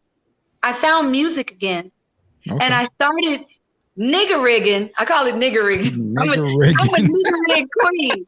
If it don't work, I'm telling you, I'm like MacGyver. I will go get some motherfucking bubble gum, some twisted ties from the bread, some Q-tips, something. I'm gonna make it work. So I started nigger rigging a recording studio with my computer, and I started making these tapes and started making music. And one thing led to another. And all of a sudden, I'm in Wolfgang Puck's in Orlando, Florida, and R. Kelly walks in the door. I had short platinum blonde hair this long. I had on boy shorts. I looked like a little boy, like a little cute, super tan boy. I had a cut off, super dark tan, super short hair, and I walked to the bathroom. I come out of the bathroom, and R. Kelly's walking in the bathroom, and all of a sudden, R. Kelly sees me, makes a 360 degree, and goes, "Whoa, what's your name?" And I was like, "Robin." And then all of a sudden, he said, "Don't I know you from somewhere?" Now, mind you, at that moment, I could have said, I was on Soul Train, I was in House Party, I was in Graffiti Bridge, I was in Coming to America. I danced. I could have said Arsenio. I could have said a million things. For some reason, I said, "Don't you know Don Hendricks from Chicago? That's one of my best friends. And you used to sleep on her couch." And R. Kelly looked dumbfounded. Like, "I don't know, but this is my manager. He gonna give you my number. And I want you to give me a call." Immediately, I'm thinking, this is my king, because for two reasons, and there's a reason. It's going to go back to Prince, which is really weird. For two reasons. Number one, the first time I ever saw R. Kelly in my life, I'm already in Minneapolis. I'm with Prince. I'm recording. In Paisley Park world, you do not watch TV. You do not listen to the radio. There was no cable. People weren't watching computers at the time. The only way you heard an R. Kelly song was on the radio. The only place I would hear an R. Kelly song would be in my car. R. Kelly wasn't that popular yet in Minneapolis, but he was pretty big in Chicago, I guess in LA or someplace else. I hadn't heard any R. Kelly music. I'm in the studio working on one of my songs. Prince comes in, and he's got R. Kelly's CD in his hand. And it's R. Kelly on the cover with that blazer with the letters on it, and he's bald. And he's got the guitar, and it's red, like it's red and black. Okay. And Prince hands me the CD and says, "Robin, I want you to check this out." He said, "I really like this kid." And he called him the kid. He said, "I really like this kid." And I looked, I held the CD up, like I got a coaster right here. I did like this. I held it up and I said, "Okay." And I'm thinking to myself, I like men with hair. So my first thing was, this motherfucker bald headed. Why y'all shitting on bald headed? Go ahead. I am not interested in no bald headed dude when Prince is in front of me looking as beautiful as he was with hair down his back. I'm like, whatever. So I look at this CD and I look at it and I go, okay, whatever. And I literally throw it on top of the counter. And then I think nothing of it. When I left Minneapolis and started dating Donald, and I'm dating Donald Royal, and I'm in LA, I'm hearing a lot of R. Kelly music. I'm in Los Angeles. I'm into my relationship. We're years into the relationship. But the one thing that I remember, the very first time I was ever intimate with Donald, not the first time, but at his place with him, R. Kelly is playing in the CD player. So then I am dating him. We're 5 years into the relationship. We're talking about getting married. R. Kelly is a staple in our sexual life. I start to realize during my relationship with my ex-husband, which my lifestyle did not change when it came to women. It even got better and better and better. And there were more girls and more girls and more girls until my birthday. And I ended up literally with 14 girls at my house for my birthday. And 14. I'm just thinking I'm thinking logistically. I was in the import-export business. 14 girls at my house. He's playing for the Magic. Everybody on the team knows that I'm into girls. The coach knows, all the players know. That week of my birthday party, Donald finagled the whole row of seats where the wives are sitting. And I walk in with literally 12 of the baddest bitches on the planet dressed to the nines. Half of them have gone in my closet and they're wearing my clothes. We walk in and all of a sudden I hear the fans in the stands go, that's Donald Royal's wife. That's Donald's wife. That's Donald Royal's wife. And the team is in a huddle. We walk in and the team just stops and looks at all of the girls walk and go into the stand. So those are my friends. Those are my playmates. I'm living like royalty, like a queen should.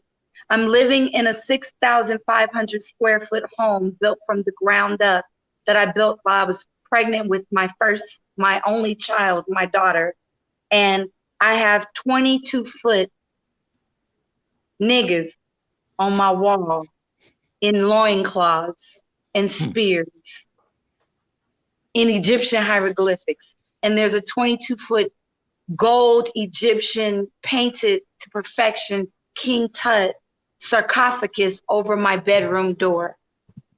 People walked in my house, especially Caucasian people. Now I'm Black, French, and Indian. I'm a mixture of all of us. But white people walked in my front door, and when they would walk in my foyer, their backs would buckle. All of a sudden they walk in and go, oh shit. What did I just walk into? There's Anubis. There's King Tut. Like, they were completely floored by my home. So when I met R. Kelly, I really thought at that time in my life that God was introducing me to my king. But what I didn't realize how much of an impact R. Kelly's music had in my life until after I met him and he gave me his phone number at Wolfgang Puck's.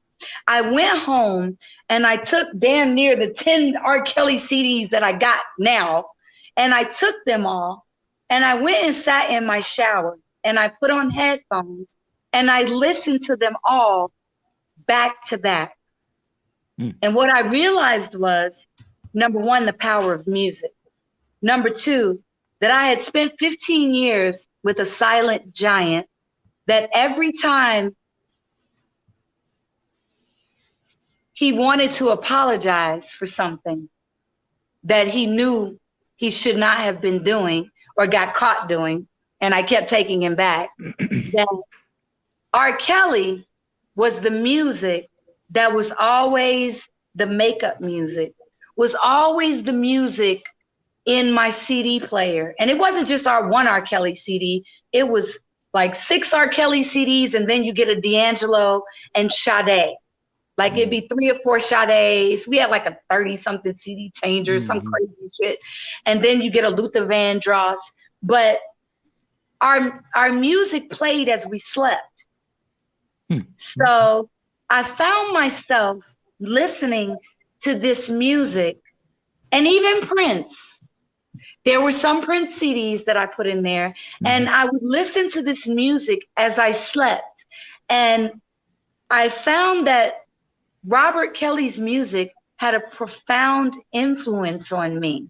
So what I did was I started to pursue that puzzle piece to figure out whether Robert Sylvester Kelly was the king that God was telling me was out in the universe for me. And I started to pursue that.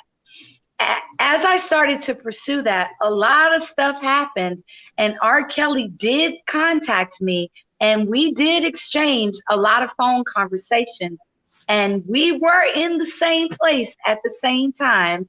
Needless to say, I've been to church with Robert in his church. I've been to Robert Kelly's home, and I've been to the Chocolate Factory recording studio in Chicago more than once, and still to this day have never sat alone in a room with Robert Sylvester Kelly and had a one-on-one conversation face to face. So anybody out there who thinks I was an R. Kelly groupie, who thinks that I fucked Robert, thinks that I messed around with him, all of you are wrong.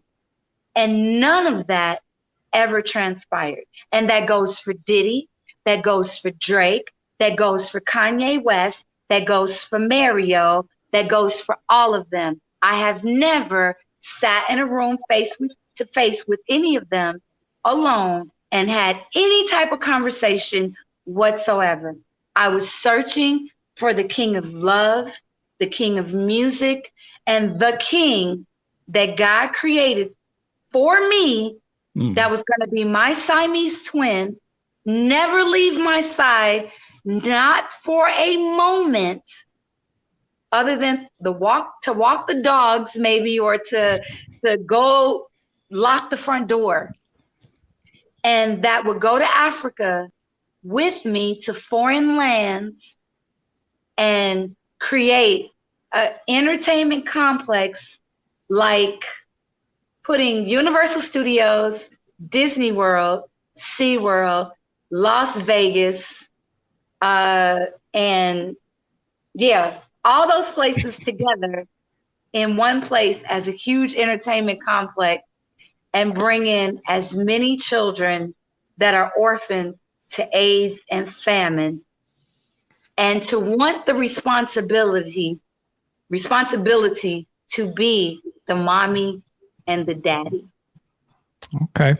Let me That's all I ever wanted to ask them. Let me ask you this. To get the phone conversation and ask them, do you want to be the king of a nation? Right. And will you take the responsibility for 20 million children?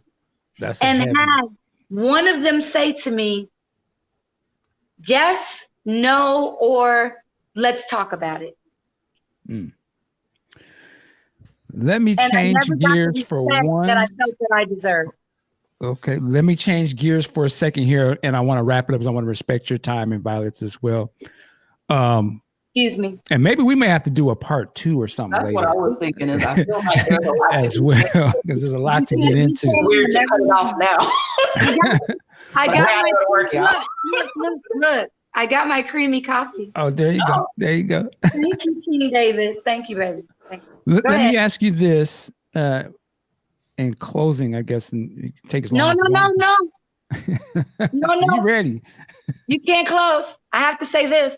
Well, go ahead. Say what you want to. I'm not going to close now. I wanted to ask you another question, but I have to finish this real quick. Go ahead. So after I broke up with I left my ex-husband. Mm-hmm. I was celibate for 8.5 years. Wow. I did not have sex with any boys or girls whatsoever. Completely celibate. That meant oral sex as well. For 8.5 years, I pursued the kings in the industry that I either was attracted to, I felt that I had something in common with, or I honestly thought in my heart were sons of God. Number one, that's what I pursued. It worked with Prince. So I figured if it worked with Prince, that I could manifest whatever I wanted, and that it would my king would manifest. I met all of them except for Drake, and personally walked up to them and handed them something in their hand. So like I said before, everything I ask for, God gives me. Verbatim, no matter how big or how small. And what God showed me was that there was a process of elimination. What I was learning who wasn't my king. Because I always thought, I said to myself, now when I'm with my king, I would say to him, he's a music producer too, and a professional gamer. So, and you know, he does a lot. He's an artist, a visual artist. He's like a Mr. Fix Everything. So I always tell David, I said, I always wonder, had I not met any of those gentlemen, those guys, and pursued them and expected them to be gentlemen and call me back to find out, why did this girl give me this gift? Or what is it that she wants? Or why am I getting shit in the mail at places I'm not supposed to be getting stuff? Like, what is it about this girl? Mm-hmm. I told David, I said, what God showed me was, if I would have never met, let's say, a R. Kelly at that time, before all this stuff happened, or P. Diddy or Drake or Kanye West, what if one of those guys walked into the recording studio and I'm working on music? There would have always been in the back of my mind what could have happened if that person would have made that call? I said, and now I know for a fact that they weren't meant to be my king, because the one thing that I deserve is respect. And I deserve to be treated like a queen. All of them, if they would have did any research, know my history in this industry. They all received a letter in those packages that said, we have great work to do in Africa. And the only person that gave me that respect was Robert. And he said, why are you sending all this stuff? Like, I know I met you and everything, but what is this all about? Mm-hmm. And I said, God has chosen you to be the king of a nation. I said, are you interested in moving to Africa and feeding and clothing and helping children? If so, go read the Bible. And I sent Robert Kelly to read Bible verses. And he went to read those Bible verses and he called me back. That's a whole nother story. But what I wanted to get to was, I always tell people that, you know, God always says, you know, if you call on Jesus, Jesus will carry you when you can't carry yourself. Jesus will never leave your side. Ask Jesus to come into your heart. Jesus, you should love Jesus. So I decided, well, if I'm going to be celibate and I'm going to be all holier than thou, because me, if shop is open, shop is open. There's no holding back. So I knew I had to shut down shop completely to be a good girl. Mm-hmm.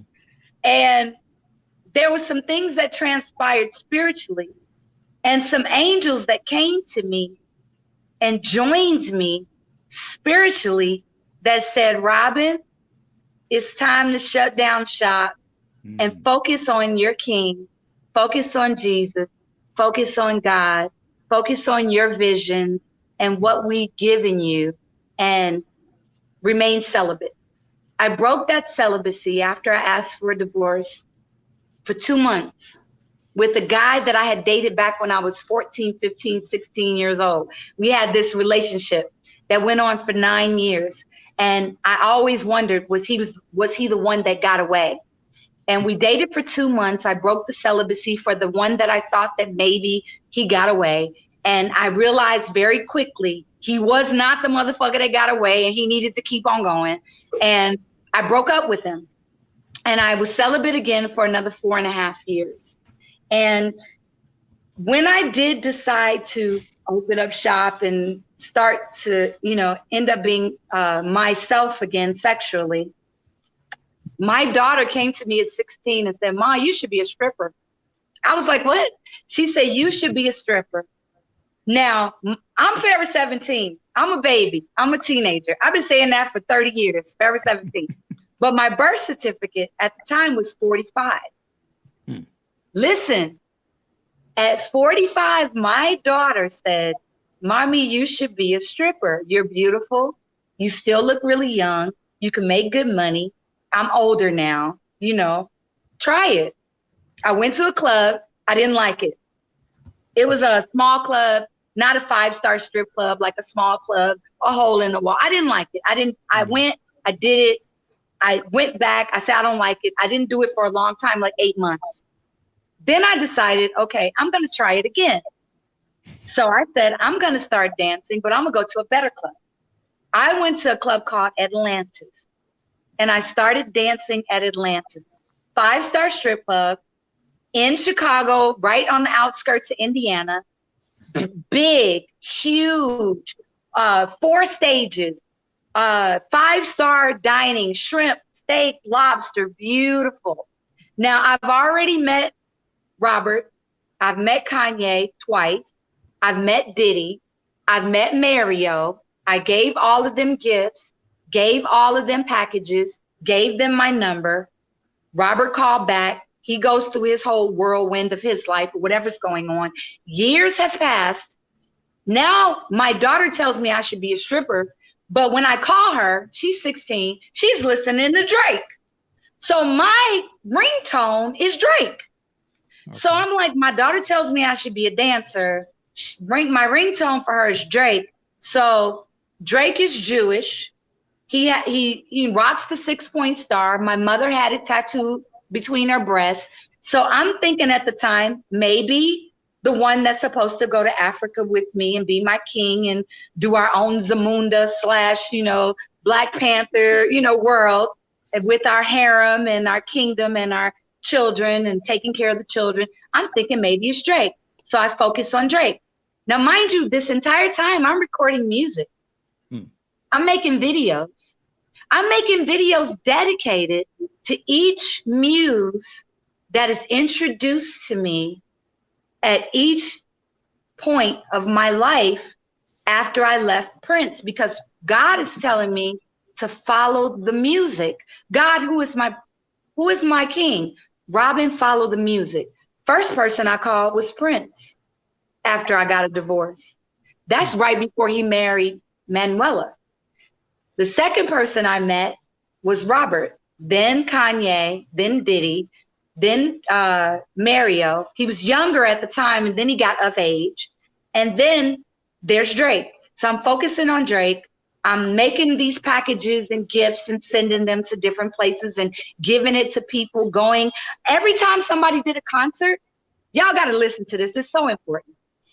I would make 50, listen closely, DVDs, VHS tapes before the DVDs and CDs. And I would put them in packages with the cover, the CD, the DVDs with all the stuff you can see on YouTube.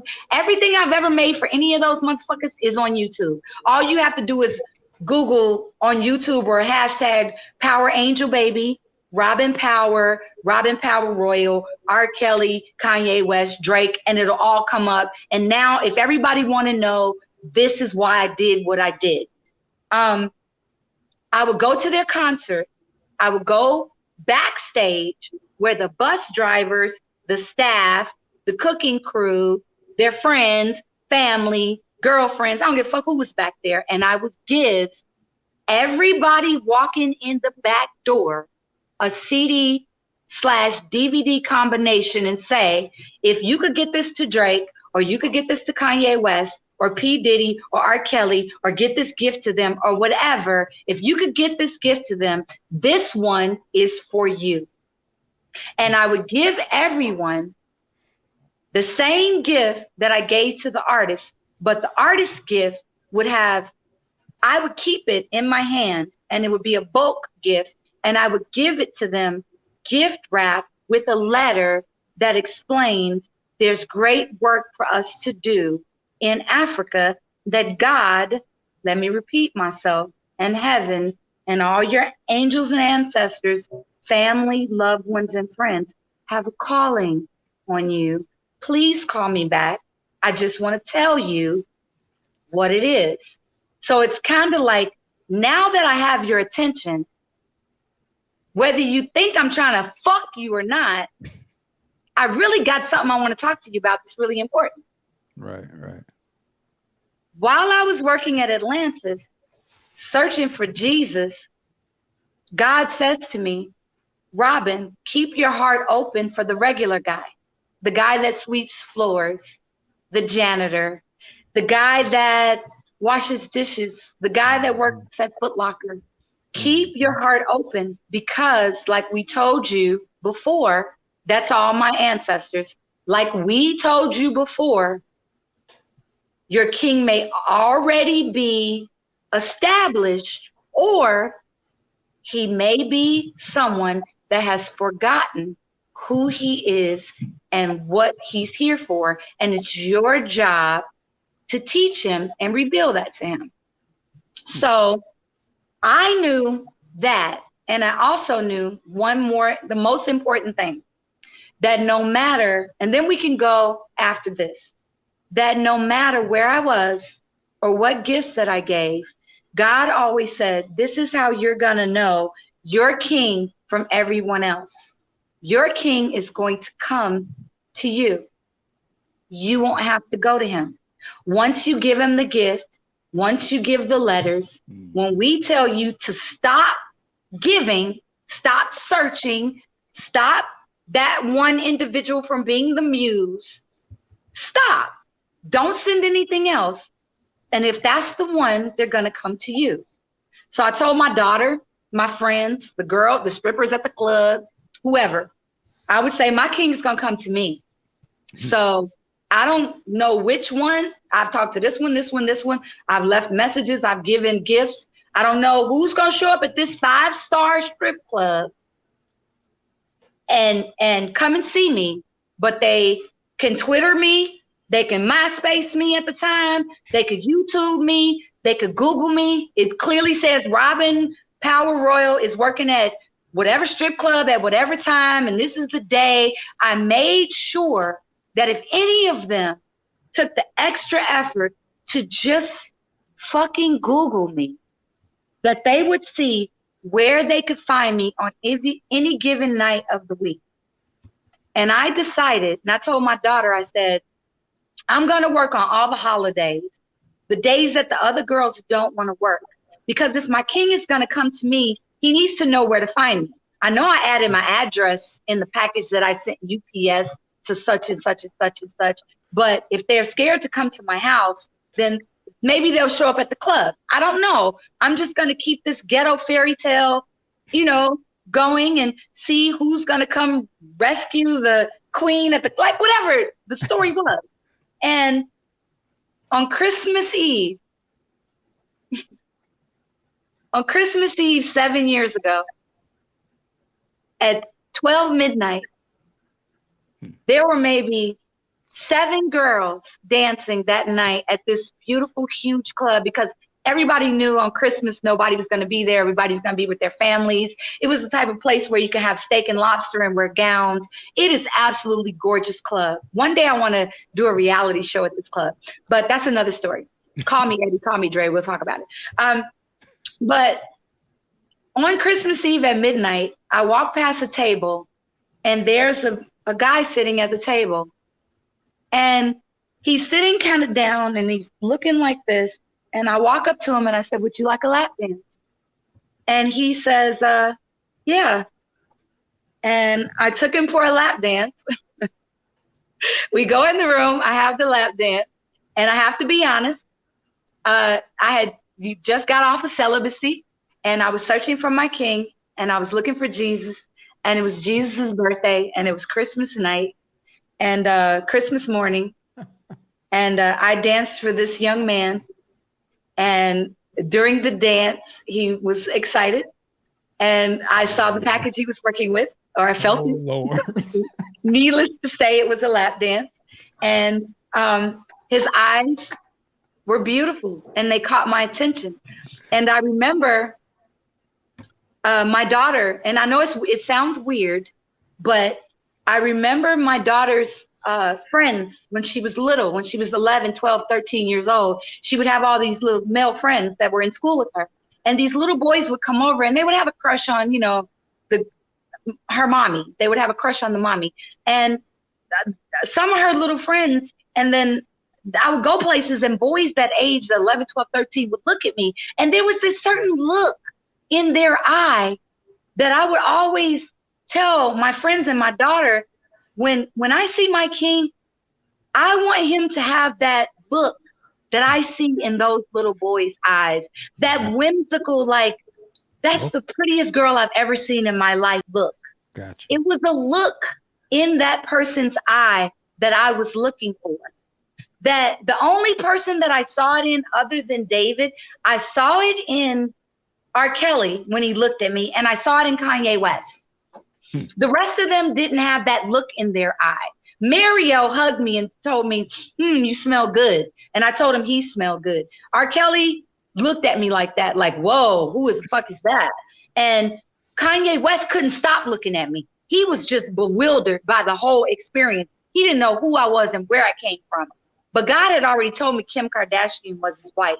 So if Kanye West and Kim hear this, I really hope they get back together, because that's the one that God chose for Kim. So I hope you hear that. Y'all need to stop it with this divorce shit.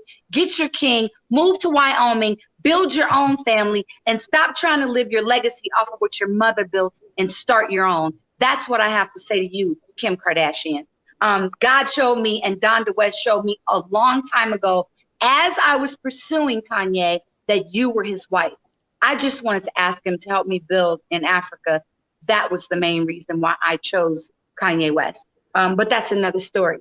So that night on Christmas, he danced for me, and we came back to the table. I mean, I danced for David. I was about to say, he danced for you? I'm sorry. I danced for David. No, he didn't dance for me. I danced for Alex David Jones. And we came back to the table, and at 1 o'clock in the morning on Christmas Day, I looked at him and I said very clearly, because I love girls, I knew that there was a certain look in his eye. I asked him what he was interested in, and he said that he did music and where he worked at, and told me what he liked in art, and we talked about it. And then I asked him as a joke, but I kind of meant it in a way. I said, how would you feel if I made you a porn star? And he laughed and he said, yeah, I'll do it. And I said, so if I called you up to be in a porno, you'd be in a porno? And he said, yeah, I'd do it. And I said, you are so cute. And I gave him my phone number. And we started talking on the phone. And I had given many guys my number at the club. I had met a lot of guys. I thought they were really nice. And the thing about David that made him different from everybody else is that he called me every night, and he was consistent. And when he called me, all we did was just talk. We talked on the phone, and we got to know each other, and we started seeing each other. And he took me out to the movies. He took me on a date, and I told him, I said, you know, there's a king out here somewhere in this universe that was made just for me. And I'm letting you know that once I consummate my relationship, if we ever get to that point, if you ever leave my side, even to go to the grocery store, if your friends call you and say, yo, we want to go bowling or to the club, or you want to go to the grocery store, I said, the day you leave my side to go do anything else, don't ever come back. Damn. That means you're not the one. I said, because God told me that Jesus would never leave my side, that Jesus would protect me and carry me when I couldn't carry myself. I said, I was promised, and I deserve a king that wants me with him as much as I want to be with him. And that he'll never leave me, not even for a moment, the day that I say, okay, this is the day that I say, we're going to start this, and you'll never leave my side.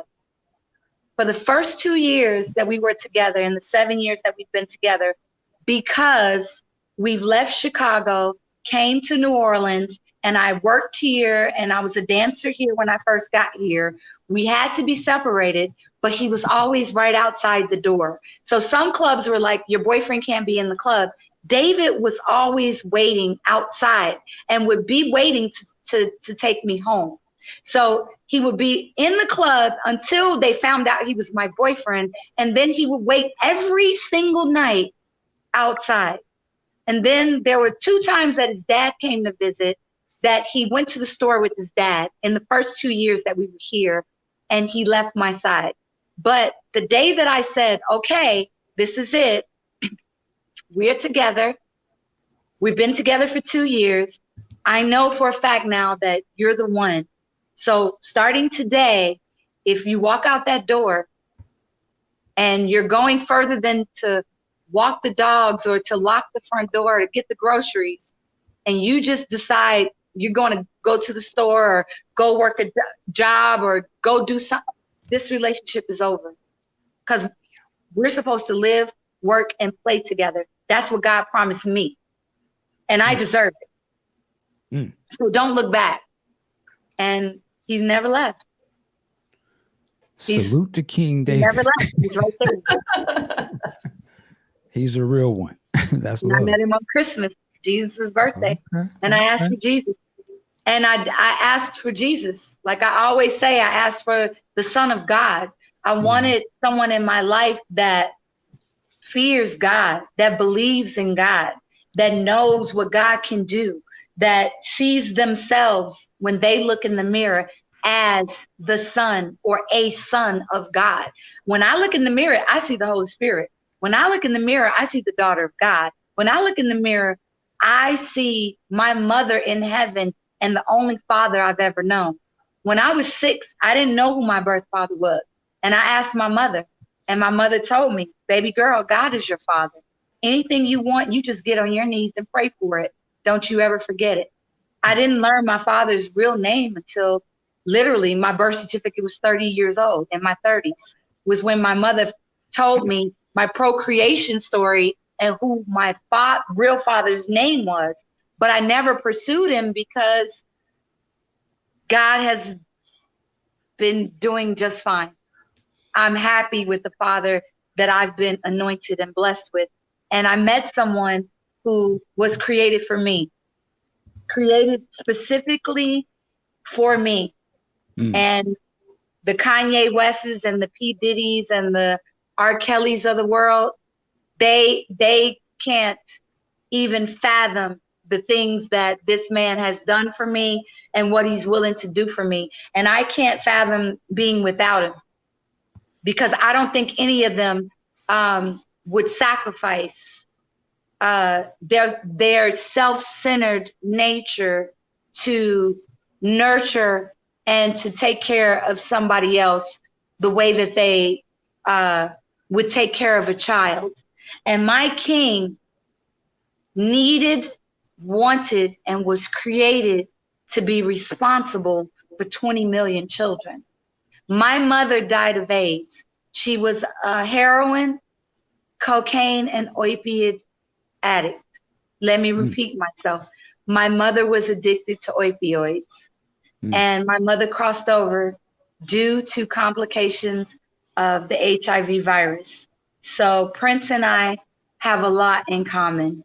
And my mother gave me what she knew I deserved, a king that cannot see life without me. Wow, that's a testimony right there. I'm gonna end the least. end it with that. Yeah. Listen, Robin, you went places we didn't even anticipate going here, and I so thank you for doing that and really, telling your story. We went places that I didn't anticipate either. Right. But the thing was I sent you a bunch of links at the last minute, and I knew you were going to do a little research, but as I was sending those links that were, some of those, like there's a whole list of 200 playlists of videos of me. I have like 700, 800 on YouTube, between YouTube and wherever, but 200 of them says the search for the King of Love. And some of them are saying happy birthday to Drake or to R. Kelly's music in the background or Kanye West. And I needed to explain that so that when you saw those videos, puts it in context. You would understand that they were presented to me as muses that encouraged me to continue to create music with the thought of who my king could possibly be. And some of those songs that you're going to hear are very sexy and very erotic, but the entire time that they were my muse, I was looking for a spirit. I wasn't looking for a man. I was looking for the Son of God. That's what I was searching for. I was searching for somebody who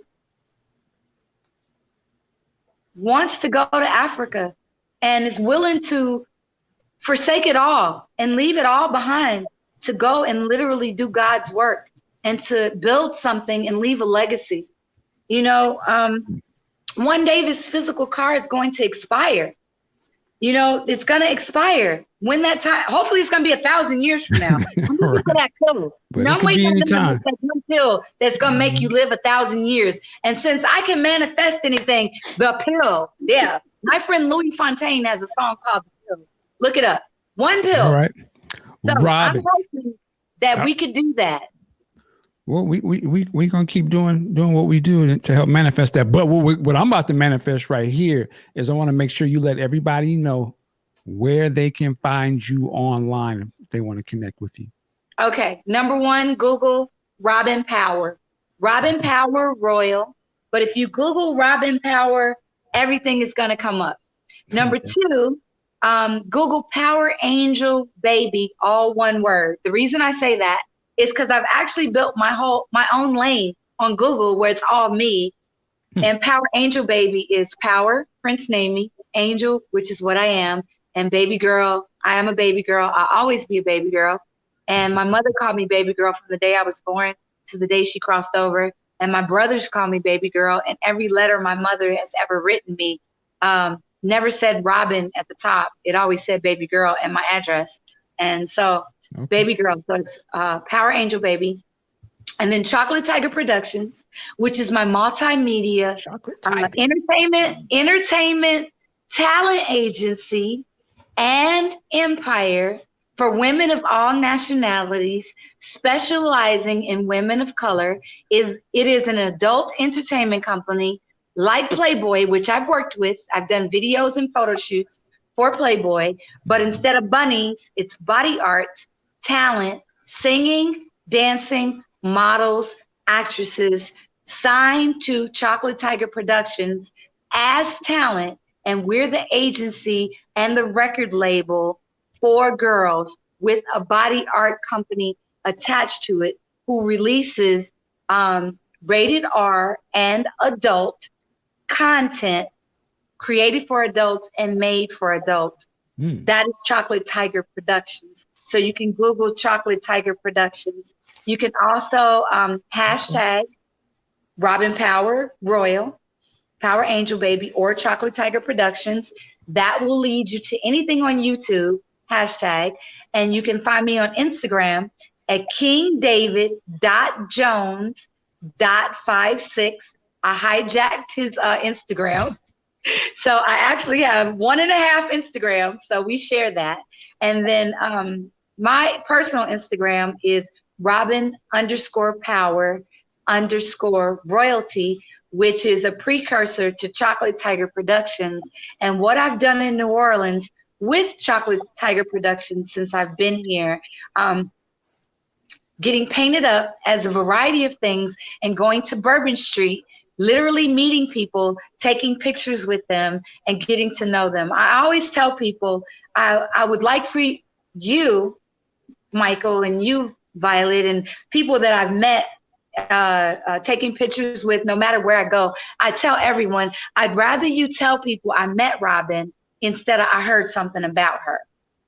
So I deliberately went to Bourbon and all over New Orleans, painted up from a variety of things, from tigers to mermaids and a flower girl and all kinds of, you'll see it on Instagram. I saw you had one where you was literally painted up as Robin from Batman, and I was like, that's my favorite. That's who we need to have in the movie. I was named from the Batman and Robin TV show.